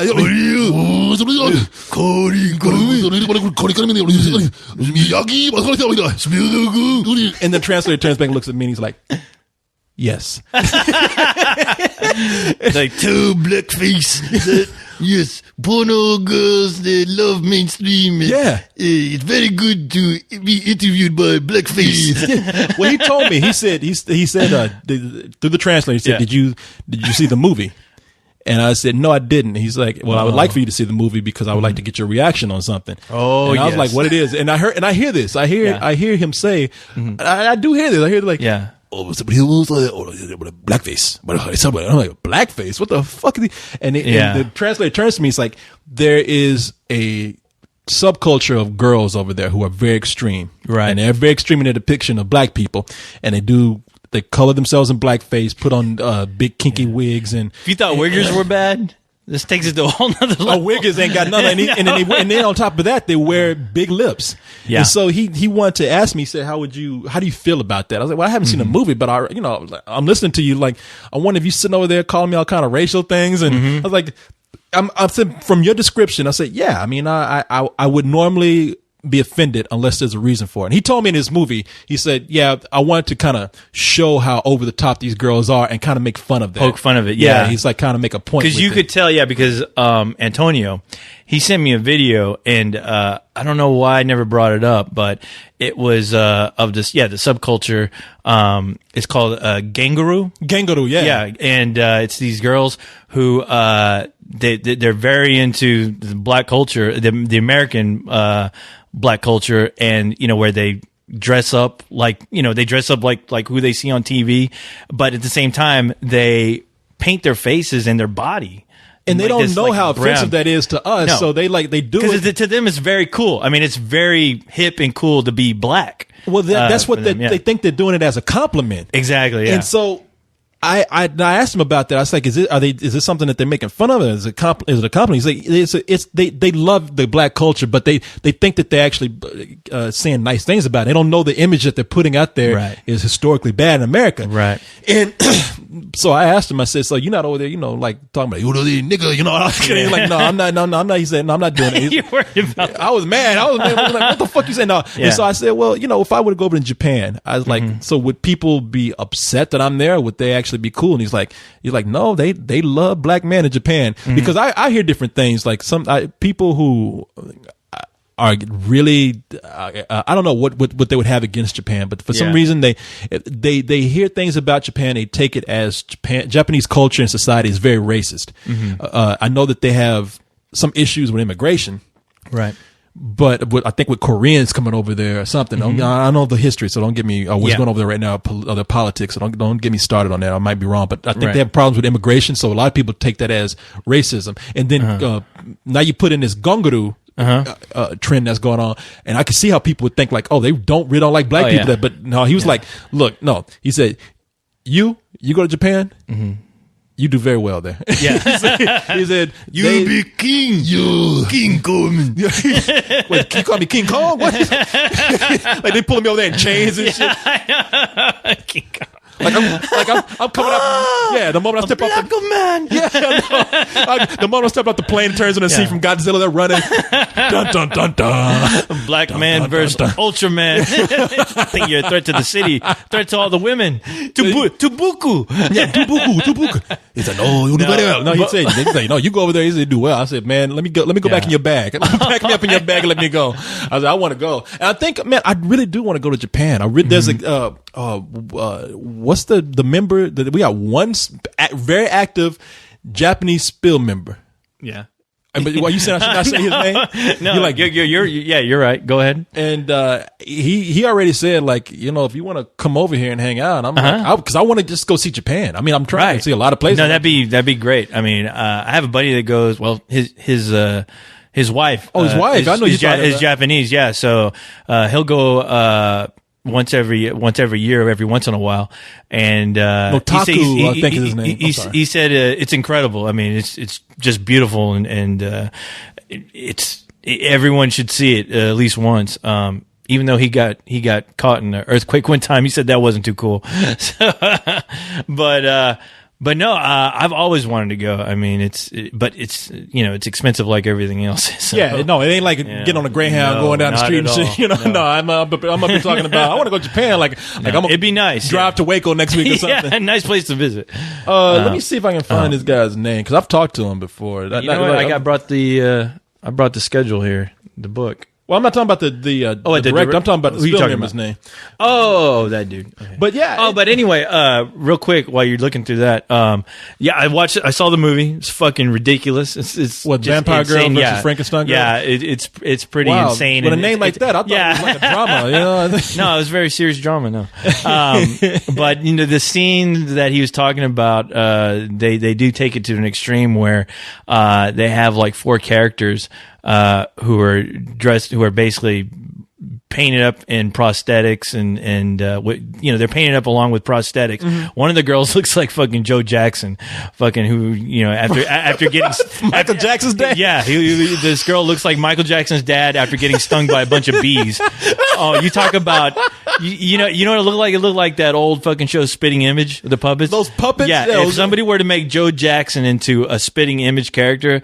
It's exactly this girl in the movie would look just like that. It's fucking, and it's you know, the thing is when you see it, you're like, oh fuck, I can't. You know, wait a minute. You say real loud because you're like, oh man, that's really offensive. Are you sure that wasn't Joe Jackson in a dress? It probably was. You know what? It probably was. I know the guy's looking to make some fucking easy cash. Yeah, right now. Michael's gone now. He's got to make some money somewhere. Somewhere else. You know what? I promised the family I wouldn't make an ass of myself again. But hey, fuck. But I got to pay the bill. I got to eat. Shit, my gravy train is Michael dead. didn't leave me shit. Yeah, shit. Michael told me, "Fuck you." He left me shit. He literally left me shit. He left with Michael Jackson. He left me a turd. Yeah, I sold it already. From that fucking monkey he used to hang out with. Shit, Joe Jackson would be so happy to have one of Michael Jackson's turd. Oh my god, he would have sold that shit on eBay for $2 million easily. He would have made that shit like Michael Jackson's glove. He would have put glitter on it. that chick who announced the alien on CNN would be talking about. It. Yeah, but no, there's a character in there who's really, I mean, she's in prosthetics and it's black. You know, it's the big afro, and there's another chick who has like the African lip thing with like the plate in the lips, along with a spear and a shield. I mean, it's crazy, but you know they also have cutters, which are, I guess, a big thing in Japan right now. Cutters, too, I guess. Yeah, the chicks who cut themselves. Cutters ain't got none on that imagery though. They got going on. Well, I mean, they're kind of showing all the culture, all the subcultures, I guess, that these kids are into now, and Ganguru is very a big part of that, I guess. Right. So I guess they're poking fun of it, but it's so ridiculous you really can't help but laugh. Well, see, some people might walk in and think crazy. Like they're trying to like that. Right. That is some racial shit going on. Like, some people walk, if you don't know any better, that they're referencing something to make a point. You would never walk in and think like, what the fuck is going on over in Japan? The average moviegoer would go, oh fuck. Unless you've just been watching Japanese films, which are fucking just crazy. Movies like that are just fucking insane. I'll be ready to fucking nuke Japan after seeing that shit. I mean, you know what the fuck is happening over there? But you know, it is a big Ganguru for the it is a big cultural thing where, you know, they're unaware how a lot of people do find that offensive. Just keep, you know what, you want to make it up, just keep sending over your pole dances over here. Yeah. Damn it. But anyway, I have to admit though, I thank God for Fantastic Fest, because I was like, wow, I actually met this girl who was really cool. Hey, I got a story here, man. It's like the loud dick, man. I hope she's still here. I think I was asking her when they were getting ready to leave. I'll go get my camera, bring it over and ask if she want to make a movie. No. She want to make Ganguru Part 2. Hey, you leave my girl alone. You want to hold the camera? No. Fuck that. How dare you? Till I got a pole she can dance on right there. And she's small enough to do it. I didn't hear that one coming, Corey. Yeah, I'm sorry, man. I had to do it. I know. You get your comedy grab bag. I couldn't help myself. But I wish her great success. I wish you great success. Yeah. I'll go do that. No. But let's see here. I have a story that just came up, man. I was going through some shit, and really, I just caught this. Mm-hmm. Now, you know the writer of Pulp Fiction, right? Oh, yeah. Roger Avery. Yeah, he got he was. What happened? I know he was involved in a drunk driving accident. He actually killed somebody. Get this. And he tried to flee, right? That was Roman Polanski. No, I thought Roger Avery tried to flee too. Roger Avery. I know he ended up killing somebody, but I don't know what happened. Okay, so Roger Avery is the guy who was Quentin Tarantino's writing partner for a little while, right? And he shares the Oscar with Quentin Tarantino for Pulp Fiction. Mm-hmm. And I think a lot of some of Quentin Tarantino's best writing came from when he was actually with I know that his best writing came when he was writing with that guy. And Roger Avery was even saying that I don't write with him. And now this might not be true or not. I'm putting rumors out here, so I don't want anybody to say this is true or not. You tell me. I heard though that Roger Avery stopped writing with Quentin Tarantino because Quentin Tarantino was taking some of his stuff and Roger Avery wasn't getting credit for it. Now I don't know if that's true or not. I don't want to put that out there because apparently Quentin Tarantino. You can do the math all on your own. Yeah, Quentin Tarantino's doing just fine right now with Inglourious Bastards and whatnot. Mm-hmm. But I'm not biased here. Right. I'm just telling you what I heard. So anyway, Roger Avery was somebody I thought was pretty cool, and then you hear this story about him being in a DUI. Mm-hmm. And he killed some people. I have a real brief caption right here for what happened. It says Oscar-winning screenwriter of Pulp Fiction has been sentenced to a year in jail for causing a fatal traffic crash in Southern California. Mm-hmm. Roger Avery was sentenced Tuesday in a Ventura court. He also received 5 years of probation. Avery pleaded guilty in August to gross vehicular manslaughter and drunken driving for the 2008 crash. Okay, now here's the big part right here. Mm-hmm. The 2008 crash that killed a passenger in Avery's Mercedes in Ventura County. Authorities say Avery's car was traveling at more than 100 miles per hour when it crashed into a telephone pole. It was Avery's wife who was thrown from the car. Right. And she was killed. Mm-hmm. And so drunk driving. Yeah. Crazy speeding. Mm-hmm. Crashed into a pole and throws his wife out the window. Yeah, that sucks. No, there was nobody else involved. It was just his wife, right? It was just his wife. So maybe that's what I was thinking about, because my question to you is, yeah, I don't know enough about the law to even go off and get upset at this point, mm-hmm. but a year in jail mm-hmm. for killing his wife by accident, mm-hmm. but while driving drunk and possibly endangering other people, mm-hmm. is a year enough? And I'm putting that question out there for anybody. I'm putting it to you because I really don't know. It seems to me like, I don't want to use the whole celebrity got him off thing, but it seems to me that if it was somebody, if it was anybody else, it would be a lot longer. They would have got a lot more. I agree. I mean, I think everyone should have. Yeah, you should pay the price like anybody else would, and your celebrityism or whatever shouldn't be a factor in that at all. You should get the same punishment as any of us would get doing something like that.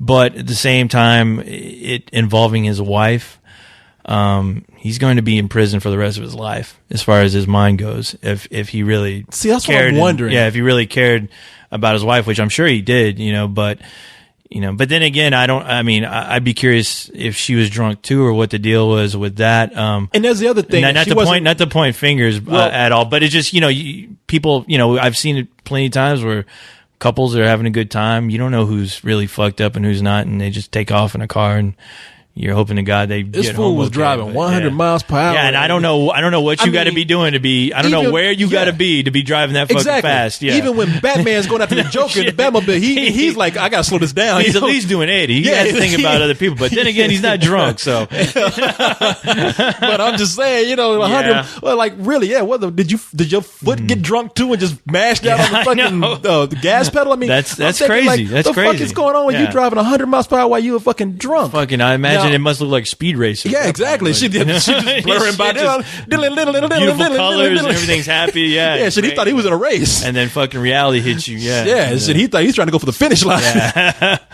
Well, but his wife made it. But that's terrible. That's terrible. Now see, you should be in jail for that shit. Terrible. Now you gonna laugh my pole joke. Look what you did right there. See, that was kind of funny. But no, that's not. No. It's very. No, it's tragic. I mean, it's incredibly tragic. And well, I don't want to go off on a PSA announcement here. Don't drink and drive, kids. Well, don't know that by now. No, it wasn't that. I wonder if the other thing. Oh, don't drink and drive. I guess. Yeah, drink and go ahead and drink. Kids, drink and drive. Please, just keep it under 90. And tell you have to battle. Yeah, and tell your wife to put a seatbelt on. But that's what I was thinking. Like, he killed a relative of his who, I mean, it's his wife. So you're right. That's got to hurt terribly. No, it's going to kill him. Knowing that he's responsible for that. Who knows? I mean, with situations like that, I mean. But the other thing is, was she wearing her seatbelt? And if people looking at that situation and saying, okay, even though this was a crazy speed that this guy was driving while he was, while he was drunk. There he is right now. You hear him outside? Oh, yeah. Had to crash his window. There goes another story right there. Yeah. Oh, my God. So it's Quentin Tarantino comes through. Oh, no. Damn, Quentin. Brad Pitt comes flying through the window. No. My Nazis. Oh. But. Oh, you didn't stop the computer when you did that, did you? No, I didn't. I thought, oh, shit, I fucked up. I was like, good going. But no, so his wife's not wearing a seatbelt. Yeah. And I wonder, people are looking at that and saying, okay, even though this is really extreme, if she was wearing her seatbelt, she would have been hurt but not dead. I Because Roger Avery came out fine, apparently. Well, I mean, half the time, besides being fucked up mentally, I guess. A good majority of the time, no matter who's in that, in that passenger seat, they're usually dead. Because the force alone, I mean, I would have snapped her. She was in that could easily snapped her. I hate to be like this, but I'm wondering, and I'm not even laughing. There's no airbags or anything. Yeah, there's a good chance going that fast. Yeah, hitting an object like that. I mean, think about race car drivers. Dale Earnhardt. What's Dale Earnhardt? Yeah. He was wearing a seatbelt when he crashed his car into that wall. Well, he hit a fucking wall. A wall. I mean, you hit a wall. There's a difference between a pole and a wall. No, but still, he hit. Well, the point of that is he's still wearing a seatbelt. I mean, and I'm sure hitting a wall and hitting a tree. I mean, like at that fast, that impact is gonna mess you up. I think like even if she had been in a seatbelt, that would end up being like some Final Destination shit. Her. And I'm not even trying to make a joke here. I'm wondering if the force of going so fast, hitting a pole at 100 miles per hour, and you just jerking so fast from being that force throwing you forward so hard. If your neck, if your head almost would have came off, like your neck would have just snapped. Yeah, I mean, and you think about it too. When you read about these drunk driving accidents, it's always the drunk guy is the one who always makes it, and that's usually because their bodies are completely limber. Yeah. And they don't absorb the shock of the impact hardly ever.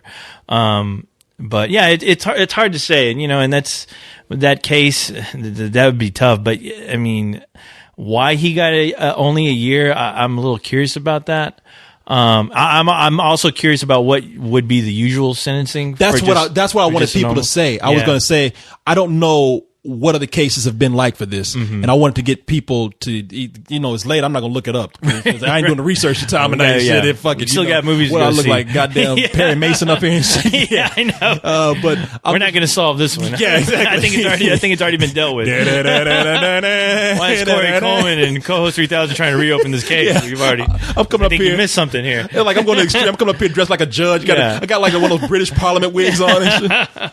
Coming here you dress like Sherlock Holmes. You got a pipe and that Sherlock Holmes. We're gonna get to the bottom of this. I can't see shit because I got that white wig covering my whole head. I'm like, you got it backwards with the ponytails bumping into fucking walls. Yeah. Well, I was just wondering, man, because I'm I do want to know if people can find cases that are similar, and in a case almost like this where they've killed their family, going this speed. What kind of sentencing did they get? Yeah. And because I don't know, man. I know that it's an old story. Celebrities get off and whatnot. But if this is another case where a celebrity's just getting off because they're a celebrity, I don't. That shit's beginning to bother me, man. But like in that situation, you never get off. No, you don't. Yeah, because people are going to look at you. They're going to scrutinize you. They're going to wonder, what made you so special? What the fuck were you doing driving that crazy? How could you do that being in a car with your wife? I'm sure it's complete torture to that guy right now. I know. That's what I'm thinking. Like that judge turns around and like, I sentence you to life in prison. And it's not going to mean anything. It looks like the Crypt Keeper in your mind. Yeah. I mean, you know what? A case like that, I would think, the husband, if he felt responsible, I mean, you think, man, somebody ought to put that guy on suicide watch. Because I thought you were gonna say somebody should take him out of the field. No, because anybody getting into a situation like that, how do you deal with that, man? How do you deal with that? How do you go on? And look, I'm not being judgmental here or anything. I'm not, because look, these things happen. We all have done something that breaks the law, that's endangered ourselves or somebody else. And so I don't want to be one of those people who's like, this guy should be dragged out to the street and torn apart. Oh no, not at all. I'm not trying to do that, man. I'm really not. No, neither am I. It's just I'm just speaking in terms of the law, like you're getting off with a lighter sentence. No, I'm just curious about it. It's a great question. Yeah, I mean, I'd be curious too. All right. I was just wondering about that. But regardless of what happens, that guy's gonna be. He has to live with that for the rest of his life. That's gonna be fucked, man. It is fucked. Yeah. Real quick, I want to get into something. There's two more things before we get out of here. Okay. Cover some things here. Do you remember? Mm-hmm. I'm hurt by this. Uh-oh. Do you remember Reading Rainbow? I'm trying. I always try to forget it, but yes. Oh man, come on, man. Reading, man. I was an 8-bit son of a bitch when that came out. LeVar Burton, man. I grew up. LeVar Burton, that son of a bitch. Now, kids, Reading Rainbow. It just they took the show off like about 2 weeks ago. Corey, kids don't know. No, Reading they Rainbow. do because the show was just taken off 2 weeks ago. What? You telling me he's still even after the Next Generation? Yes. Wow. That show started back in 81. And has ended in 2009. That show was on for 28 years. Fuck. LeVar Burton. Now, kids, if you watch the show, you remember LeVar Burton coming on like, "Hi, I'm LeVar Burton," and he'd read books and he'd be like, "This is a great book, but you don't have to take my word for it." Now you sound like Poindexter saying that. Okay, he was a lot more smoother and calmer than that. And let's look at this book. Let's open up the pages.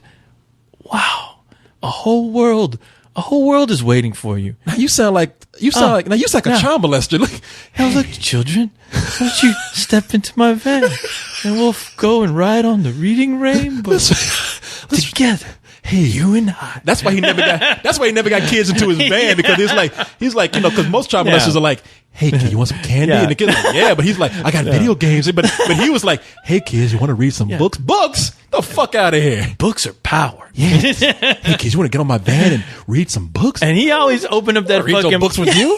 Get the fuck out of here. He always opened up that book like it was the Bible or the fucking Necronomicon or something. I was like, wow, that book must be worth some money or something. Well, he's so delicate with it in the pages.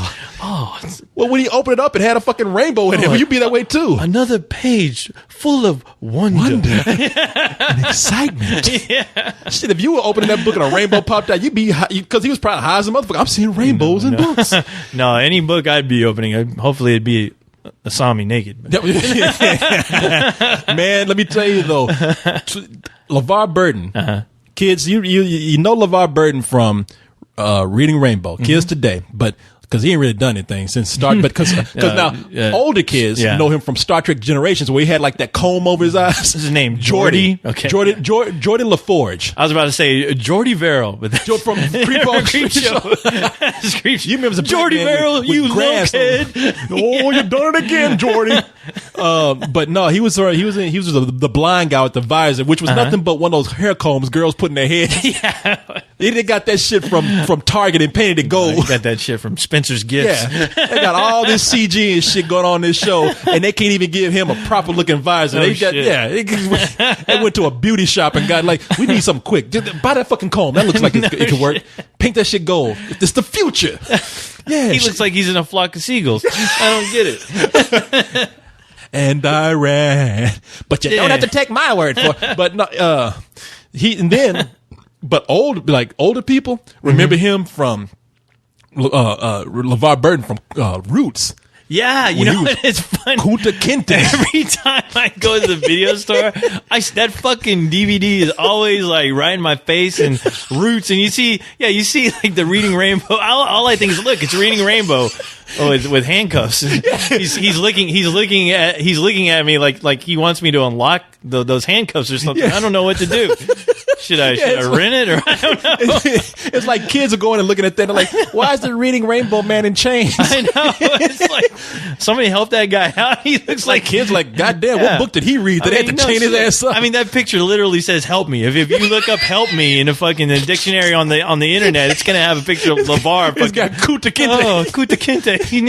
He still needs help. Yeah, kids. I know now. You young kids don't know anything these days. You don't read. You don't know about your past. Now back in the 70s. There was a show that came on called Roots, and it was popular because it's a miniseries. It was a miniseries from Alex Haley, and Alex Haley is a black author who went through his own ancestry and tracked like his ancestry from slaves up to the present time that he was writing that book. Yeah, and it was he made a chronological a history of it in this book. I can't look at it. I'm trying to say chronological order of it, and I was like a fucking history. He got the chronic. Yeah. He had down. He got the chronicles. He got the chronic.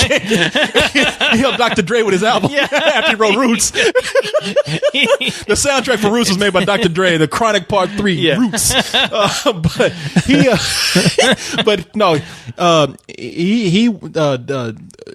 they made a series about him on ABC at the time, and it had LeVar Burton as Kunta Kinte, and they brought him over the time they went over to Africa, brought the slaves over to America. Right.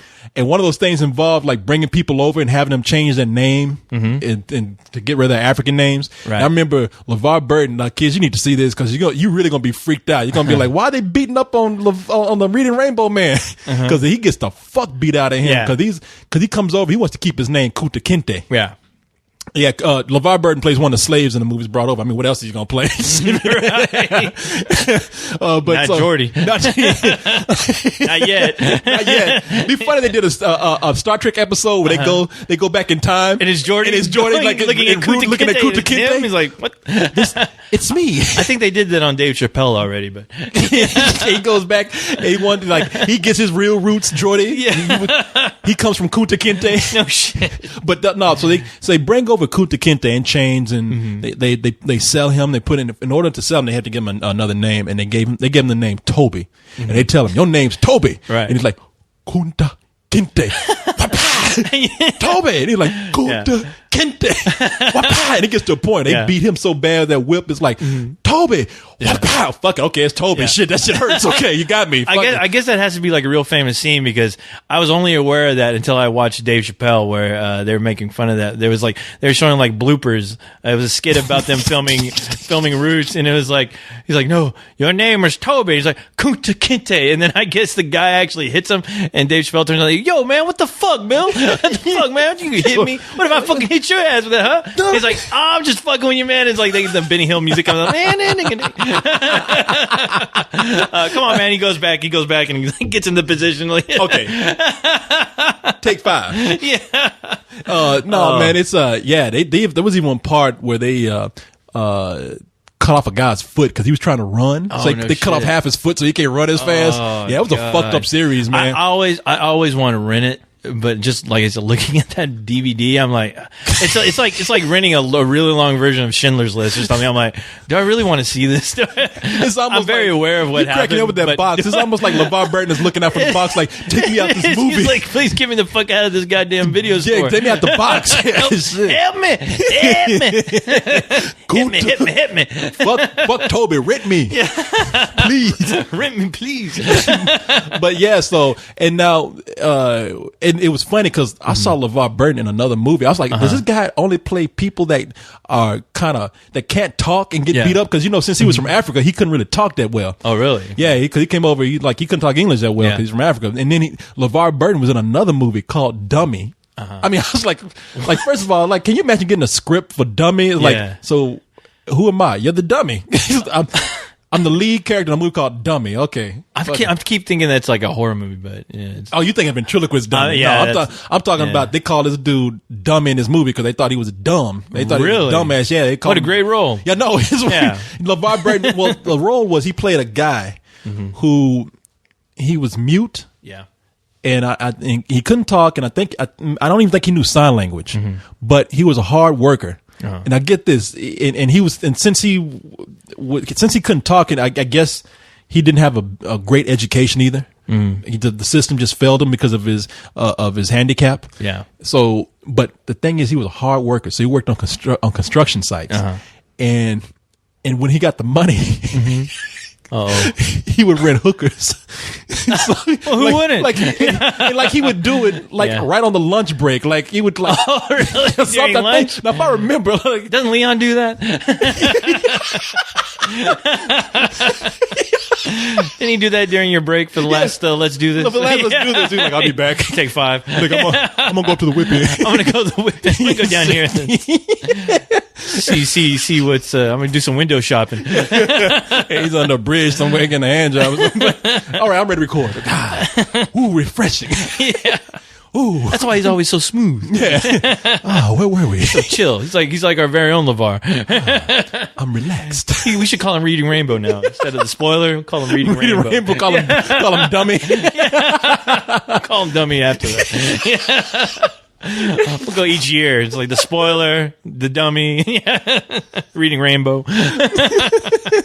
Hey, can't you see him coming back? I'm going to whip in. He takes 30 minutes to come back. Where you been? And we'll call Cyrus Fatso.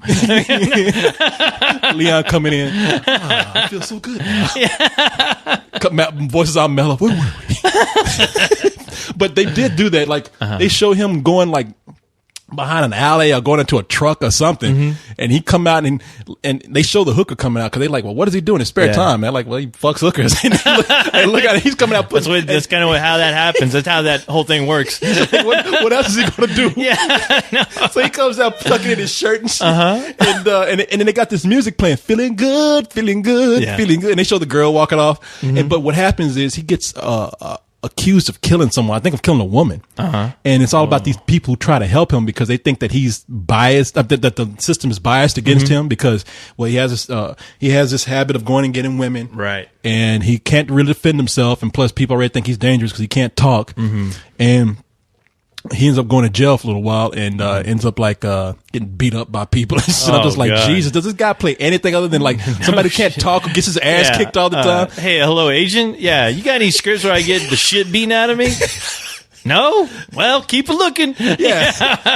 As soon as you find one of those scripts, you give me a call, all right? Well, no, it's kind of like, Jesus, Murray, you got anything that I don't get, where I can talk and I don't get my ass kicked? They're like, well, we got this kid show you read books all day. Fuck, I'll take it. Shit. I think in the first episode, a kid throws a book at you, but, but from that point on, that's it. Probably asking the director, hey, I feel like beating me with this book. Go right ahead. I'm really into that. But take a lot of pride in my work. So yeah, and I think even at the end of the movie, like he gets let off, and then another woman goes missing. Oh boy! So yeah, they let the wrong guy off. Like it really was another movie I don't need to see. Yeah, dummy. Wow. And I think he's on the box looking the same way. Looking with his eyes wide open. Huh? Help! Damn. But I think even on Reading Rainbow box, he's looking like that. Huh? Fucking rainbow over his head. That'd be creepy. And can you imagine? Yeah, imagine Roots with the rainbow over it, over the Roots. It's Reading Rainbow right there. LeVar, can you smile? I'm not used to it. I don't know what to do, but it looked like this. Put the Cat in the Hat book, superimpose or Photoshop that shit in there. Put a face on the Cat in the Hat. Yeah, there's your next Photoshop assignment, kids. Get the cover of Roots and make a Reading Rainbow cover out of it. There you go. Yeah, let's have a contest for that. Let's do this contest. Yeah. Like the contest makes no sense. Take LeVar Burton's face from Roots and put on like the most kid-friendly shit you can find. That look on his face. Yeah. Like put his face on a Cat in the Hat. Yeah. Put his face on Papa Smurf or something.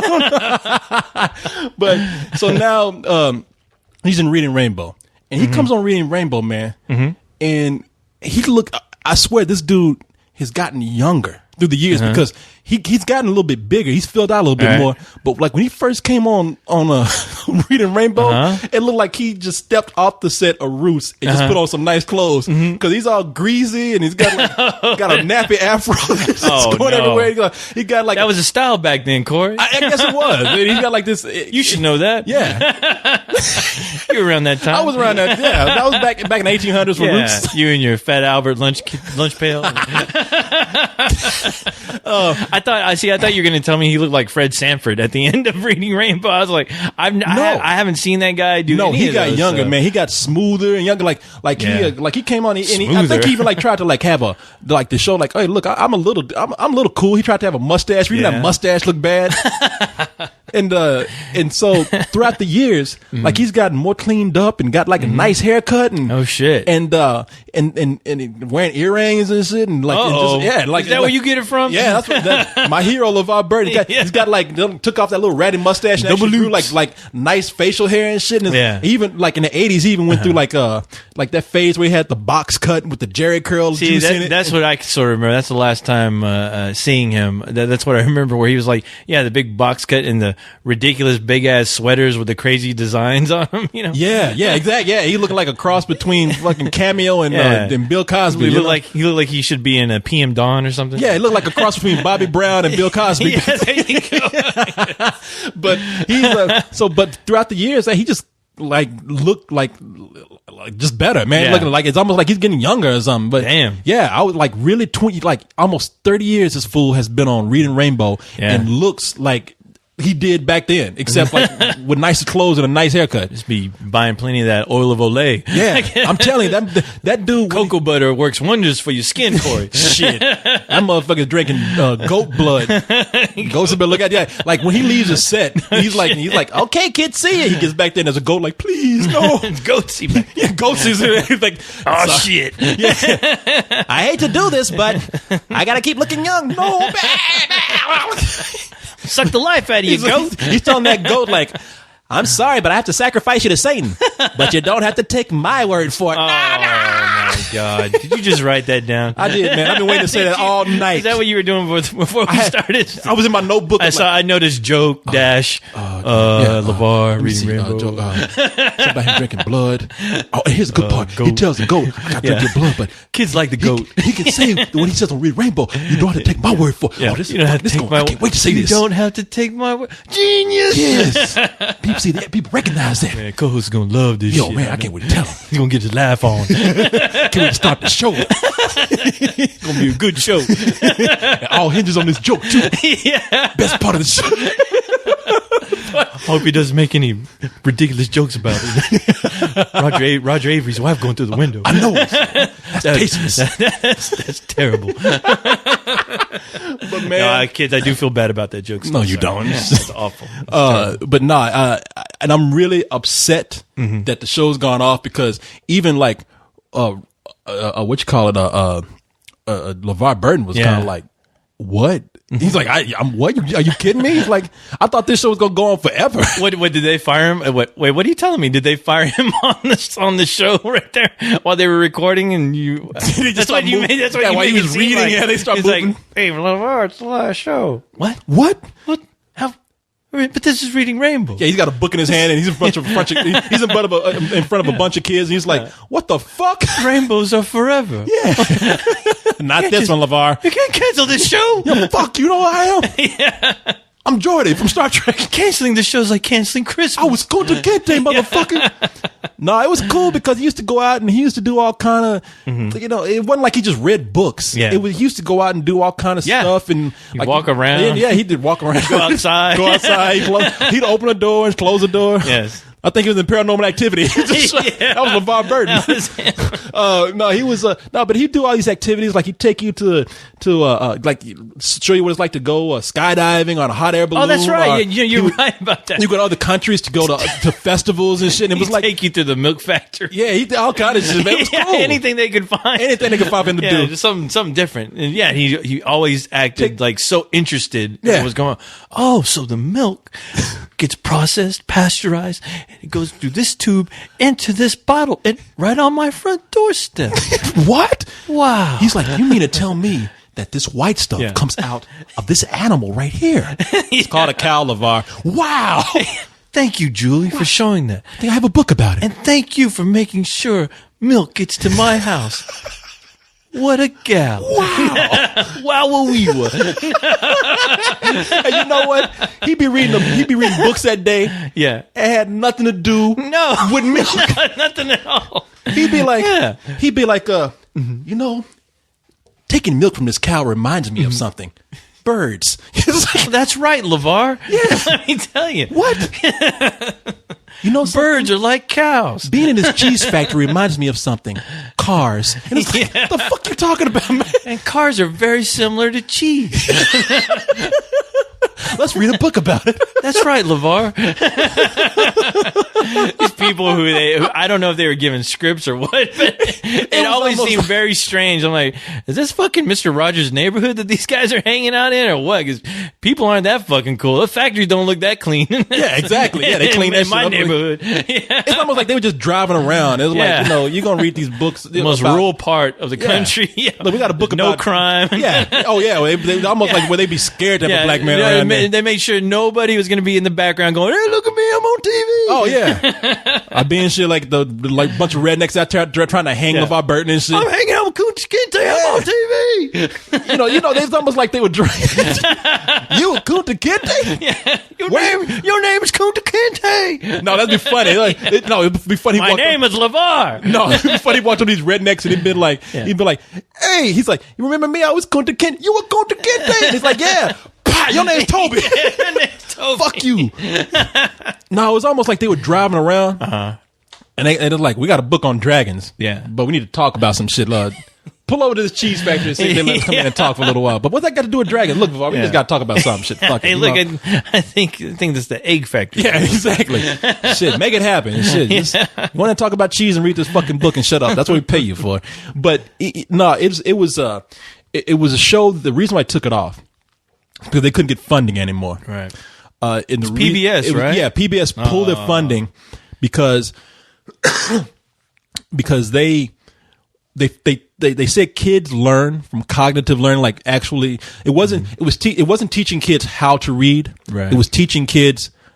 It was showing them that just saying reading is fun. Why they should be interested. It was telling them why they should read Right. instead of teaching them how to read. Right. Which I guess these days, like half these motherfuckers can't read. So no matter how many times you tell them like this is a good book and it ain't doing any You've good. actually been hurting the children for all these years. Yeah, we just figured. Yeah, us adults just figured this shit out. Yeah. It took us a long time, but yeah, it was kind of that's ridiculous. Though It's like they kind of like they thought like, well, what's the use in telling kids to read if they can't fucking read the book? You know, I mean, fuck. It's not like we talking about picture books and shit. There's words in these things now.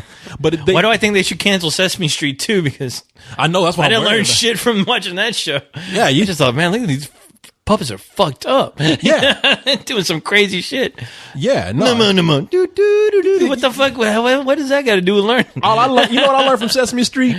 Near. Oh wait, was Numma? Was that Muppet Show? Yeah. Oh, those fuckers. So you learned so little from Sesame Street. You don't remember shit about it. Yeah. Wait a minute, that was the electric company. Like, oh god damn it. But they took the show off, and I always thought like, look, when I was watching the show, I always loved some of the books that they talked about. In fact, I read some of those books that they were talking about because I saw it on that show. Right. So I think I think there's an important place for a show that teaches kids the joy of reading. Oh yeah.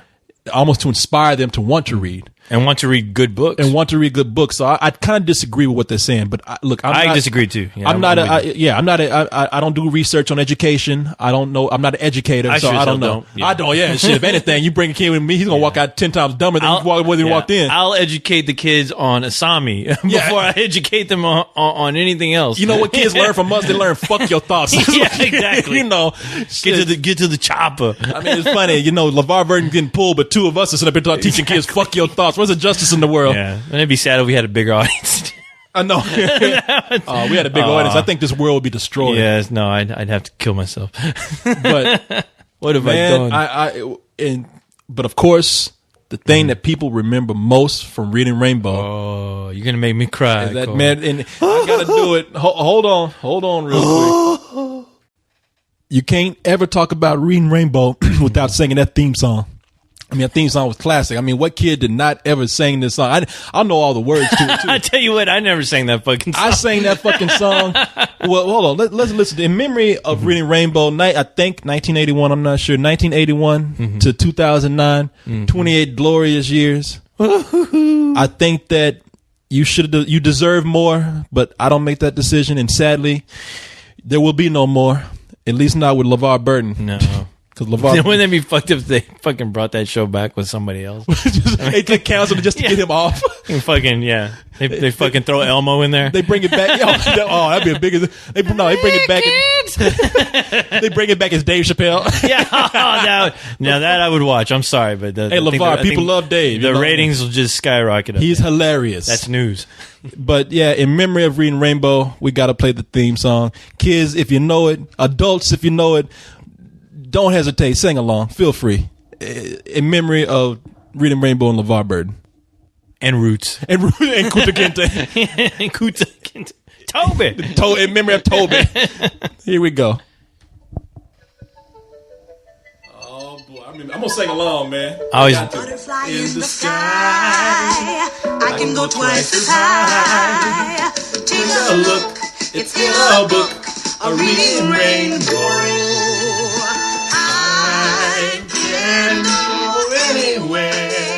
No, you can't. See, I don't know this part. A reading rainbow. I can be Anything. No, you can't. It's in a book. A reading rainbow. A reading rainbow. See, with that song, I always pictured a black woman singing that. I always pictured your mom, Corey, singing that. You know what? When I was a kid, I thought LeVar Burton was singing that. Well, then that white chick pops up at the very end. Reading rainbow. Wait, where'd she come from? She sounds like the kid. She sounds like one of the girls from The Facts of Life. Reading rainbow. You take the good, you take the bad. Nah, man, I used to sit in front of the TV and sing that shit too. I mean, because I was like Urkel. I used to sit down. I'm like, I'm ready to read LeVar. Ass couldn't read. I just had a book of anything. I was always trying to figure out what the fuck is that instrument that they're playing. That whoop whoop whoop whoop whoop. Yeah. I always thought that's kind of cool in a weird way. Was that a Casio? What did I try? I don't got that. Man, that sounds like Star Trek. That's LeVar Burton beaming. That's him beaming down into your room, about to read with you. That's the future you hear.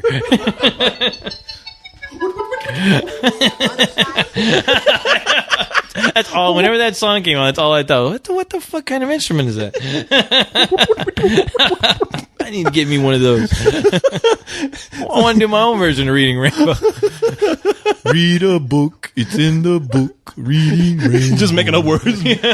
Oh, you dirty cook. I can go anywhere. Take a look. It's in a hook. You buy the book. But like that's just like a computer. Don't be a crook. That shit sound like this shit should be on the Enterprise. Listen to that shit. Spock. Where's LeVar and his crazy glasses? Front to get to the deck. LeVar. Report to the front deck. Beam those glasses back to wherever you got them. Space Mart. Can you imagine them playing this for? Hey, can you imagine them playing this for Roots? Yeah. Your name's Toby. Oh my God! Now you go too far, Corey. Toby. Oh no! Stop! Make it stop! That's when that's just like he had his head when he getting beat by that whip.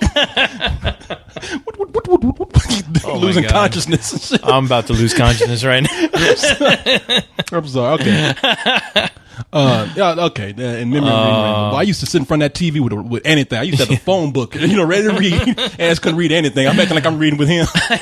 The dragon flew into the castle. That show almost made me want to pick up a book until I actually opened it up and saw those words. I'm like, that ain't that cool. It's not as cool as it is on TV. Yeah, you be doing Reading Rainbow with a skin mag. Titties, vaginas are everywhere. Take on, look. Nookie Nook. I don't know.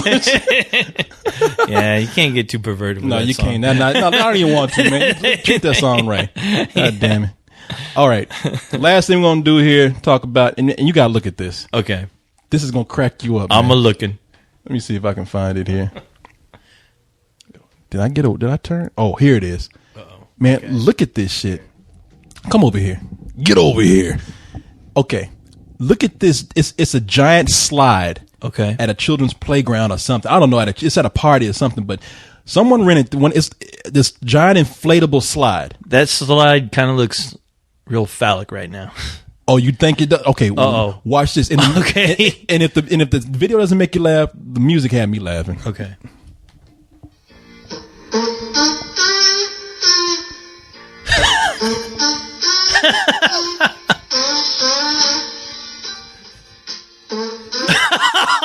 Oh my God. Oh my God. Oh, people, you gotta look up this thing on YouTube called Slide Fail. It is a bunch of kids sliding out of what looks like a giant colorful penis. It looks like a clown penis. Oh my God. And for real, it looks like it looks like kids are sliding out of the urethra. Like they're sliding out the head of a penis. It looks like a fucking dog's penis, actually, because it's all purple and like super bright red. Oh my god.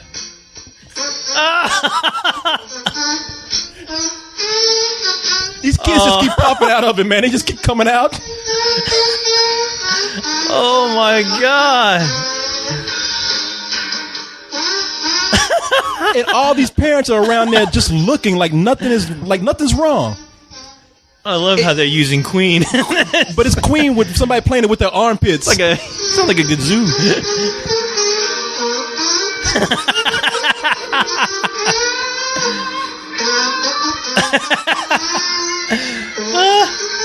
Oh shit. These kids are just having a good time coming out of this giant dick. Oh my god.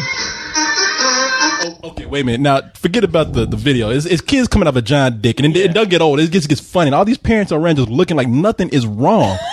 But okay, now here's my favorite part of the song, though. I love it. This part had me laughing.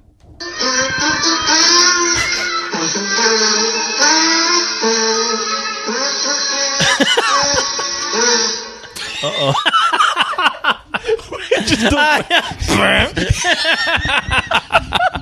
That fucking is awesome. I want that song on my page. Listen to this shit.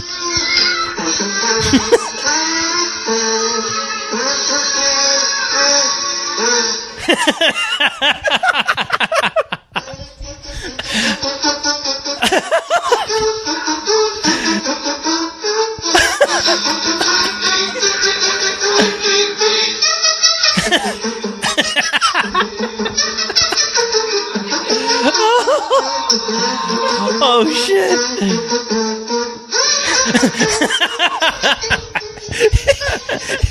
Oh fuck. Oh, make it stop. Oh god, that's genius. Where is this fucking slide? I don't know where this slide is. Oh my god. It looks like it might be in Germany or something. It has to be. I mean, because in Germany, they you know what? If it was in Germany, they would know it's a giant dick, and they just let it hahappen anyway. See, it made more sense if it was like from Japan or something. Right? I think they worship the penis. But there's no they got that no Japanese coming out. Because I know like in Amsterdam, or I think in Amsterdam they have the like the day of the penis, right? Seriously, like where they're like it's a day where. I don't know. Supposed they worship penises. They worship penises. Yeah. I mean, everybody, man, women, everybody out there worshiping, like bowing down to the dick. Oh, maybe this is part of that festival. Wow. Because everybody in that country, I have that problem sometimes. Yeah, you know. So everybody just, maybe that's one of the kids' attractions at the dick festival. Oh wow. I love that. I'm never gonna be able to listen to that goddamn song ever. The Queen song. Ever I ever again. think about that. Bohemian Rhapsody. I'm never gonna be able to listen to that song the same way ever again. Oh my god, man, that shit had me laughing so hard. when they sent that over, I was looking at it at first. I was like, okay, this looks boring. And then when I heard that music and saw those kids coming out of that giant colorful dick, I was like, oh, these are two great things that are great together, man. You know how the music in Halloween it made that movie great? Yeah. Same thing goes for this. Same video. thing goes for this. Before we move on, people, just because I'm not gonna listen to it for a while. Holy I'm gonna shit. get one more in.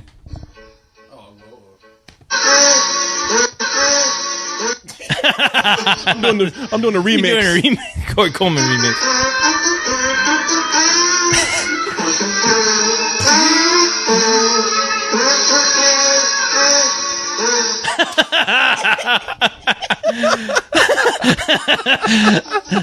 That note, I can just picture that note like being tapped on the shoulder and turning around going like they were supposed to keep going, but that note was interrupted. Because I thought they were gonna keep going. I thought they were like but then the end. All right, people. Oh wow, that's fucking. Oh shit! Oh rock! Oh rock! Rockin' and rollin'.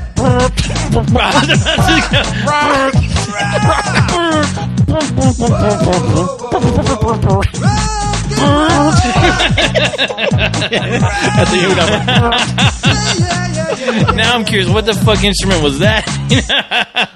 It sounds too masterful to be a armpit. I think it's a very talented armpit. I didn't want to go as far as to say somebody's a very talented farter. I thought it was like a kazoo or something. It could be a kazoo, but it sounds like somebody's armpit or somebody's ass. I don't know. But, use your imagination, whatever makes you feel better. But, okay, we got people. It's late, so we're not going to go all night with these emails here. Co-host needs to be shut down. We went on long enough. It's been a long night. It has been a long night. But there's one guy. I'm going to go ahead and answer his email because he is pissed. Let's do it. Let's calm him down. He wrote me an email. Gotta hose him down. A while back. And he's like, God damn it. Fuck you, Corey. We're going to answer my fucking question. Okay. All right, Kyle. Just from Kyle. There's the answer. Fuck your thoughts. Time for fuck your thoughts. The email section of the show. So Kyle Scott says, I am a graphic design major at Memphis College of Art, and I love the James Bond films. Now, what does that have to do with anything? Wow. Okay, good. That's a lot of information. Yeah. Good for you. And watch, this question is not going to have anything to do with design or James Bond. He says, I love the James Bond films so much that I am working on doing my graduate thesis on the culture of James Bond and how it influences not only my design, but all design. Shit, James Bond got a far reach. My question is, why do you think the James Bond franchise has been so successful over the years? This is a question for Colwyn. So he said, do you and Carlisle like the James Bond films? And if so, what is your favorite? That makes more sense. Yeah. He says, thank you for answering my question. And sorry, my broke college ass couldn't make it to the Austin Spill party. Fucking love the show. You guys really do help me get through a long week of intense art school projects. He act like he's busting rocks in a prison or something. He ain't talking to me. He's talking to you and Carlisle. You making it sound like you like you making license plates or something. Yeah. I mean, you get a good education. Cherish that. You got a lot of educated fans over on that other show you do. I know. We get ones that just what do people say? Dear Carlisle, this is what I do.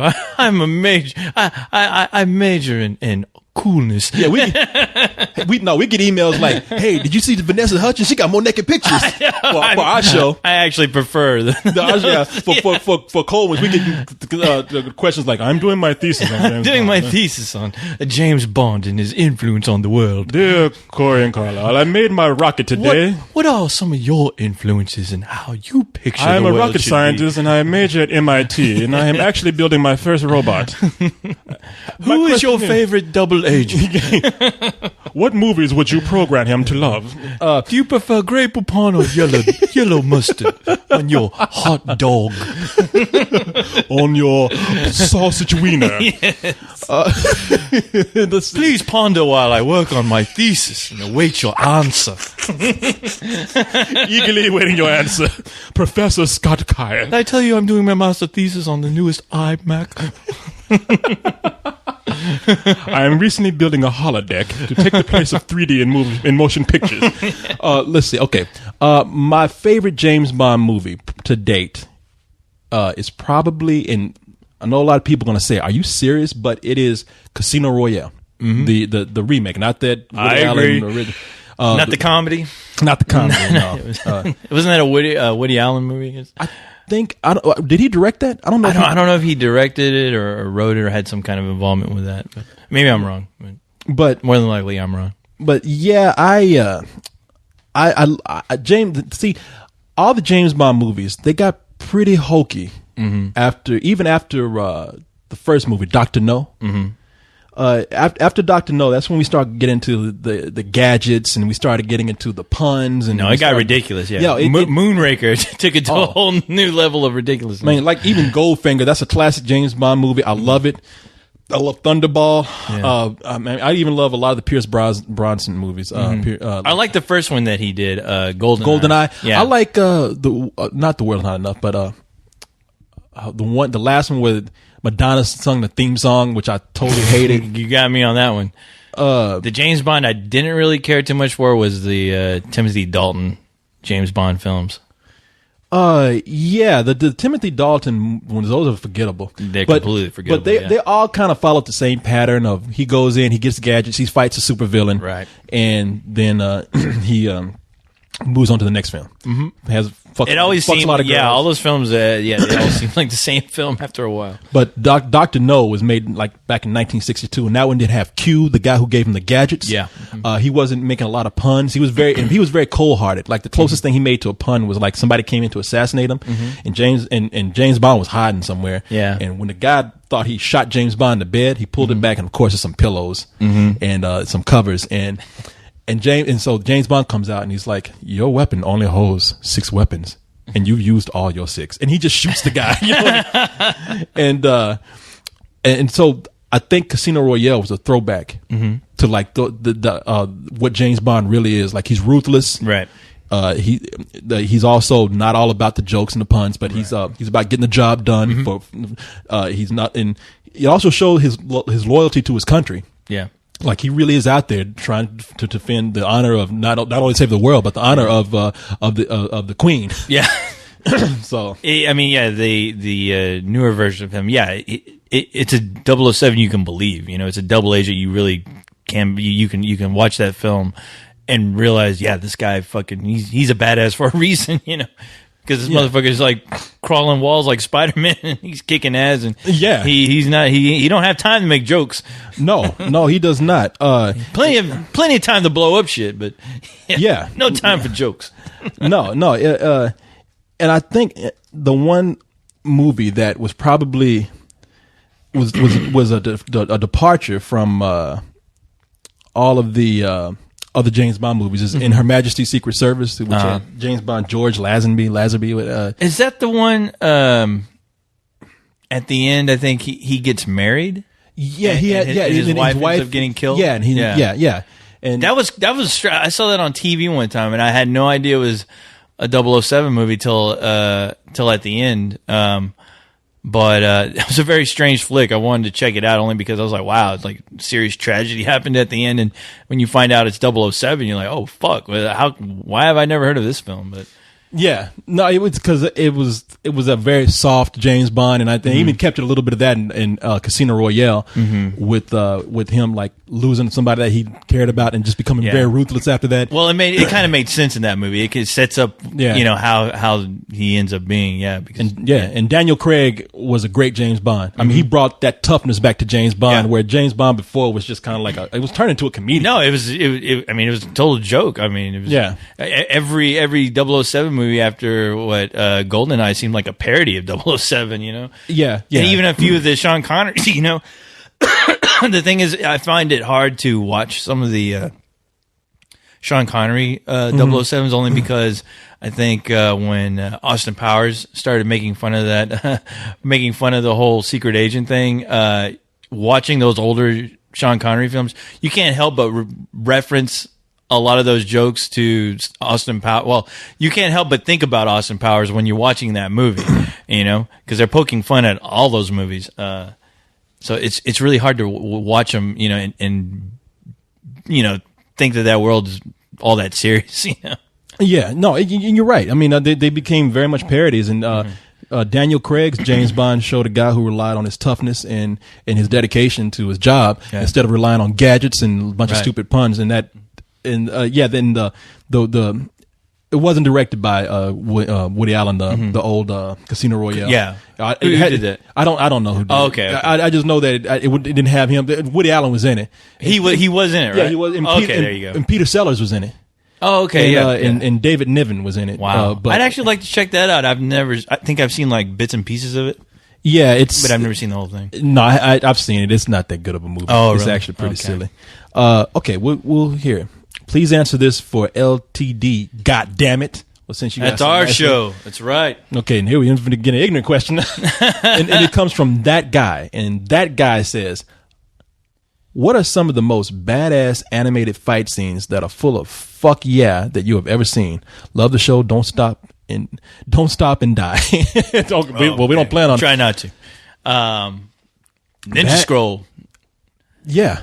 That movie, watching that fucking, I was so pumped watching that, especially with all the crazy characters in that film, and just the violence. You know, it's the first time watching an anime like that, I was like aware of how just ridiculously violent they can get with those films. Yes. But at the same time, still hold like a hard edge to it, where it wasn't goofy. But a lot of the action sequences in those, I mean, I'm still hoping to see a movie like that at some point, a live action film. They got Ninja Assassin. I was about to say Ninja Assassin, which I saw tonight. I think. Well, don't say anything about it. We got. Yeah. We're on. But I'll say that came pretty close. Okay. Yeah. No. Yeah. It really is a big anime. Yeah, it is. Big violent anime. Yeah. I would say this. Now, I'm talking about the Japanese instead of American movies, because I can't really think of any of American movies that really had like kick-ass fight scenes. Kick-ass fight scenes animated. I'm trying to think if Disney had some in their movies. You know what? Majority of the Justice League Unlimited, and if we're talking about just straight up animation, the Batman series, the Justice League, and Batman Beyond, specifically Justice League Unlimited and Batman Beyond. Okay, I thought a lot of those fight scenes were just great. I mean, really? I'll throw in some of those DVDs just to watch certain fight scenes. Especially, there's a great fight scene involving Superman and Shazam, Captain Marvel, where they just duke it out in the city that Lex Luthor built, and it's the type of fight that you could only you would really wish to see in a Superman film, where characters are going through fucking buildings, buildings are collapsing while these two superhuman characters are beating the fuck out of each other. Okay, and it's awesome. I mean, all right. I think for me, there's three, and I'll name a couple of Japanese and I'll name an American one, because the American one was actually influenced by Japanese animation. The two Japanese that I'm thinking about, one is probably hard to find Japanese anime, and I think it was created by the guy who created Appleseed, which is a famous Japanese manga and anime, and it's called Black Magic M66. And I mentioned this anime before because there is a really kick-ass fight scene. I mean, this thing came out a long time ago, and it's almost like it's close to the theme of the Terminator. There's these military robots that escape. And they're programmed to kill. So when the military tries to stop them, even though these robots work for the military, they start fighting the military because they're defending themselves and they fight to like protect themselves and kill. And there's a cool ass scene where they're trying to capture this robot. And this robot is just beating the shit out of the army, man. Yeah. And it's doing all kind of things where people will try to approach it and his head will turn around and like limbs will turn around and start fighting people behind it while they're trying to catch it. And the main one that they're trying to catch is looks like a female. With long hair. So it's it was a really kick-ass, really violent scene. And then the other movie that I'm thinking of, it's a Miyazaki movie, Lupin, based on Lupin the Third. Okay, it's a famous anime based on a thief called Lupin, and Lupin the Third. And there's a movie that they made called The Castle of Cagliostro, and at the end of that movie, they have this really crazy ass fight scene in a clock tower. Like Lupin is trying to fight this duke or something in another country, and they go to this clock tower and they're going through all the gears and trying not to get crushed by the clock workings and fighting with swords. And you're looking at this and it's almost a cross between something like out of a Buster Keaton movie and some really cool animated sword fighting. So yeah, it is really funny. Wow. It's exciting and really funny. I think that they kind of took a cue from that for this other movie called, it's a Disney movie. You're going to laugh at me, but it's a really cool segment for this movie called The Great Mouse Detective. I know. Mouse Detective. It's one of Disney's underrated movies, man. It's based on these books called Basil of Baker Street. And Baker Street is where Sherlock Holmes resided. And so on Baker Street, there's a mouse who's of equal brilliance as Sherlock Holmes, and he has his own assistant, and they're trying to stop this mouse kingpin voiced by Vincent Price. And I know it sounds crazy, but it's actually it's kind of a cool movie. Yeah. And at the end, they have a clock tower scene that's really similar to a Castle of Cagliostro, and it's really cool the way they do it too, because these two mice are fighting. Basil, who's a Sherlock Holmes mouse, and the evil mouse voiced by Vincent Price, and they're fighting on this on some airplane or something, and they go and they see how they're about to crash into Big Ben. Yeah. and they're both looking like, oh shit, and they crash and. They both wake up on the gears of the clock and they're going after each other. And it's a really cool scene for a children's film. It's called The Great Mouse Detective. Okay. Which I thought was a terrible title. Yeah. It immediately makes me not want to go rent it, but after what you told me, I'd like to go check it out. Yeah. Yeah, it should have been called Basil of Baker Street, which is what the books are called. But that's the one. And we're going to do one more and make it fast here. This comes Hit from and run. He says, and I had to read this one because he says, skull fuck this thought. Oh. This is from JJ Kool-Aid Man. JJ. Mr. Kool-Aid Man. Let's see what we got here. Kool-Aid. He says, whoa, that was a crazy title. But you're reading the email, so it must have worked. I guess so. You got me. Anyway, with the recent Tyler Perry movie following the same black people need Jesus formula, I've heard some troubling news from Tyler Perry about Medea's future. He said that he will be slowly taking more and more Medea out and putting more and more drama in. This scares me because it's the biggest reason his movies make money and is why his movies that don't have Medea amount to nothing but bullshit. My question to you is this a good move, or has Tyler Perry lost his fucking mind? Also, can you think of another franchise that has taken a key character out of the movie to pursue a more dramatic, or in some cases, more comedic path? May my thoughts be put to rest after a long skull fucking. Damn. That's from Jordan.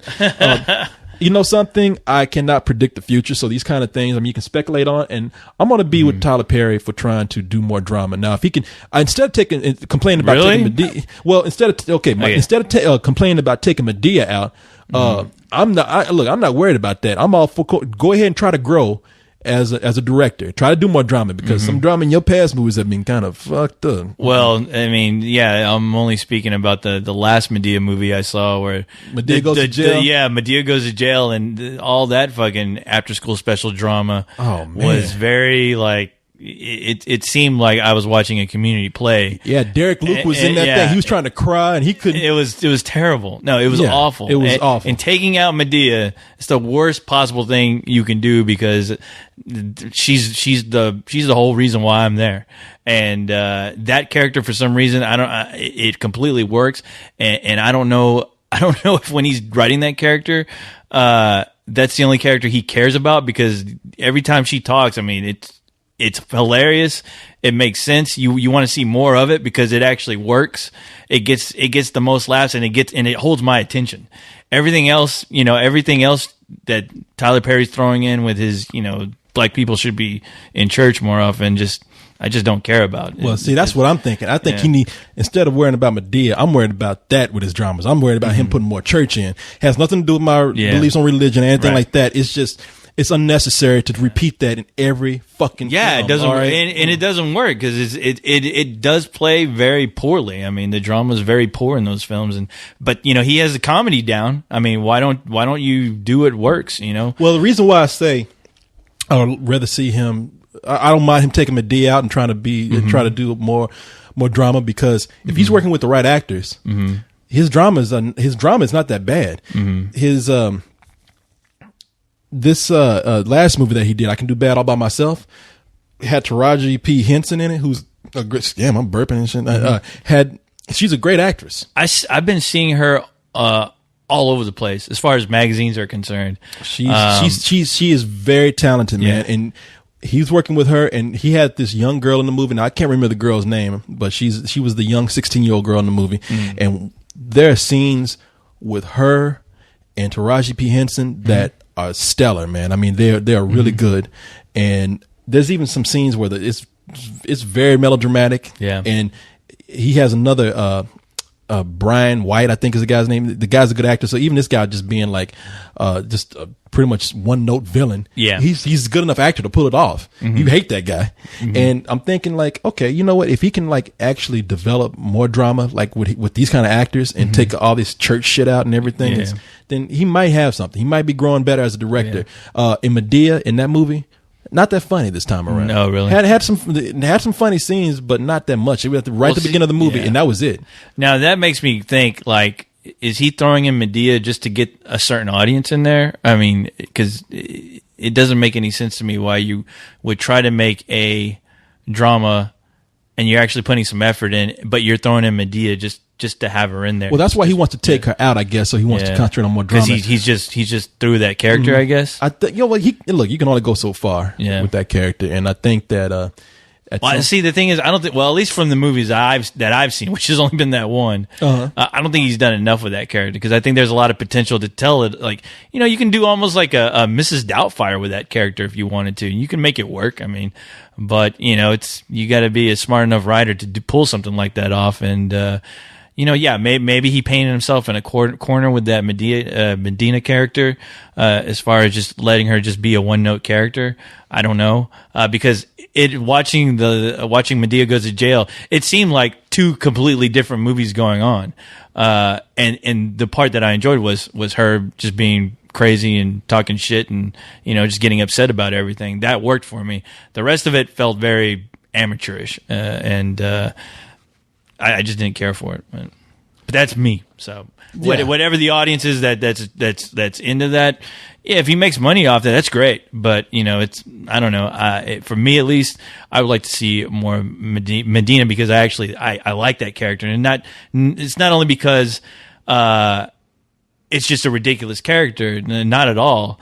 I think half the time, her character has a lot of funny things to say, but yet she's making commentary on social issues that are actually real, and she's bringing light to it. And when you act ridiculous like that, I think people pay attention to you more, and they get the message without it being beaten over your head like he does when he just goes for his straight drama.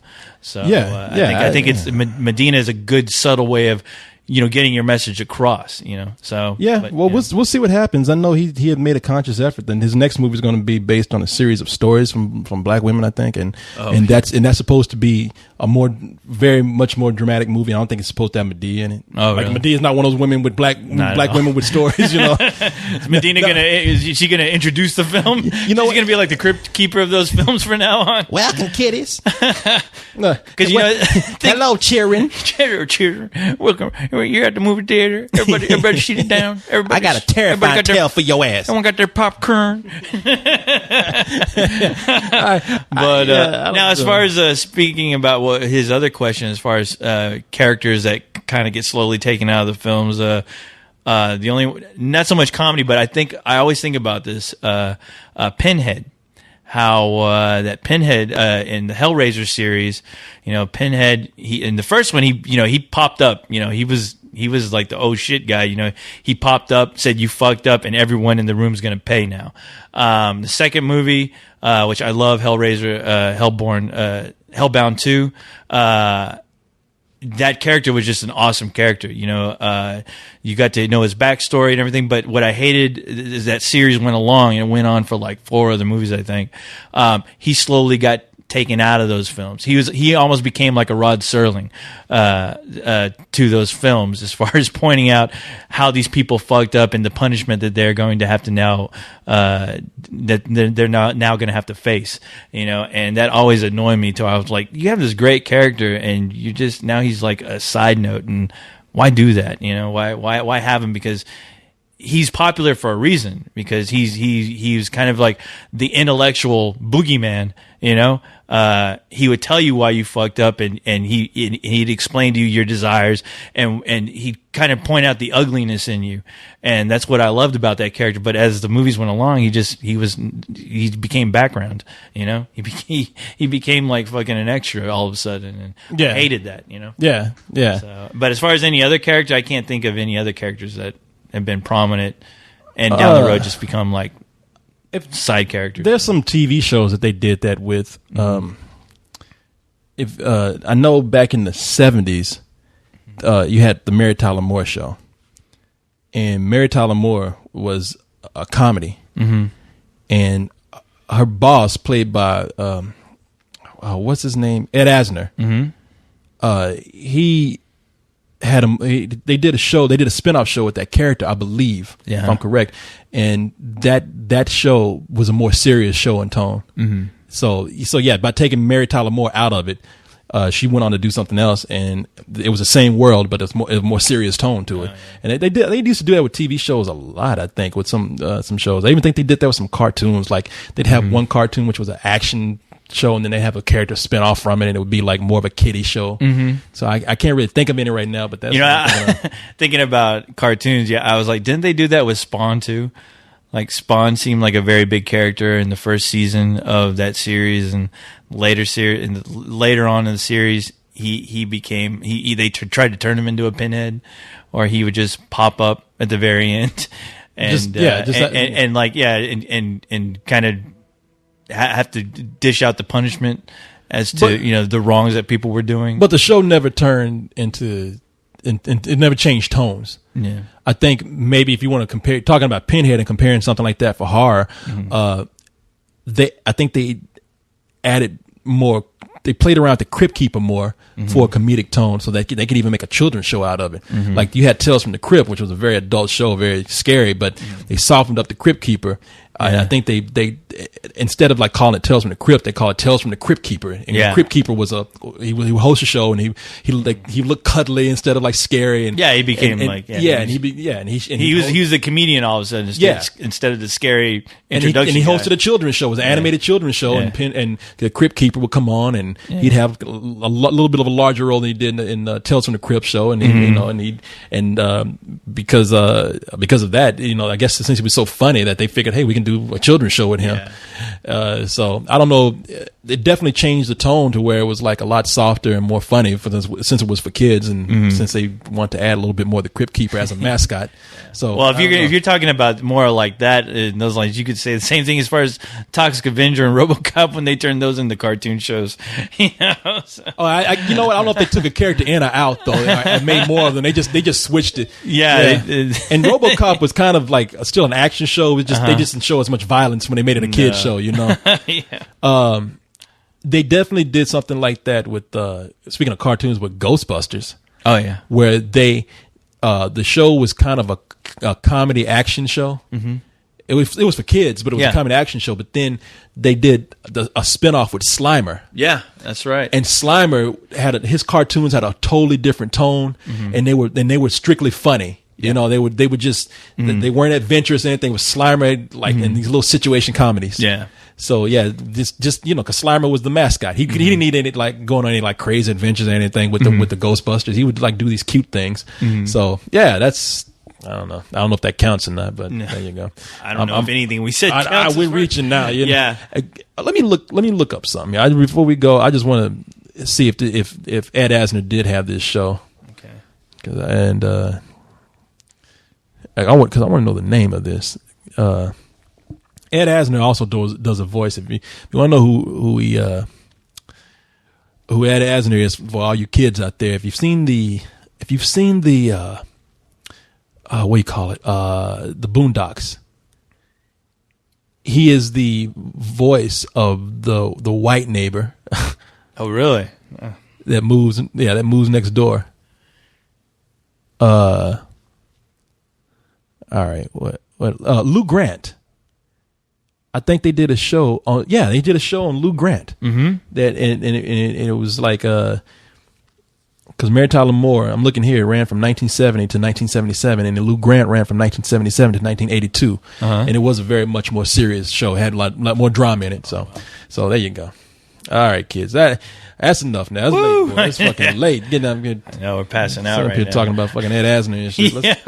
Talking about Pinhead. Talking about Pinhead, just making up answers now. Yeah, making up our own questions. Yeah. So anyway, people, that's the show. Yes, it's late. That is it. I hope you got a kick out of it. Yeah, because we didn't. No, I'm kidding. We didn't. No, well, we'll talk to you next week. Good night. Get to the chopper! Get to the chopper! Get to the chopper!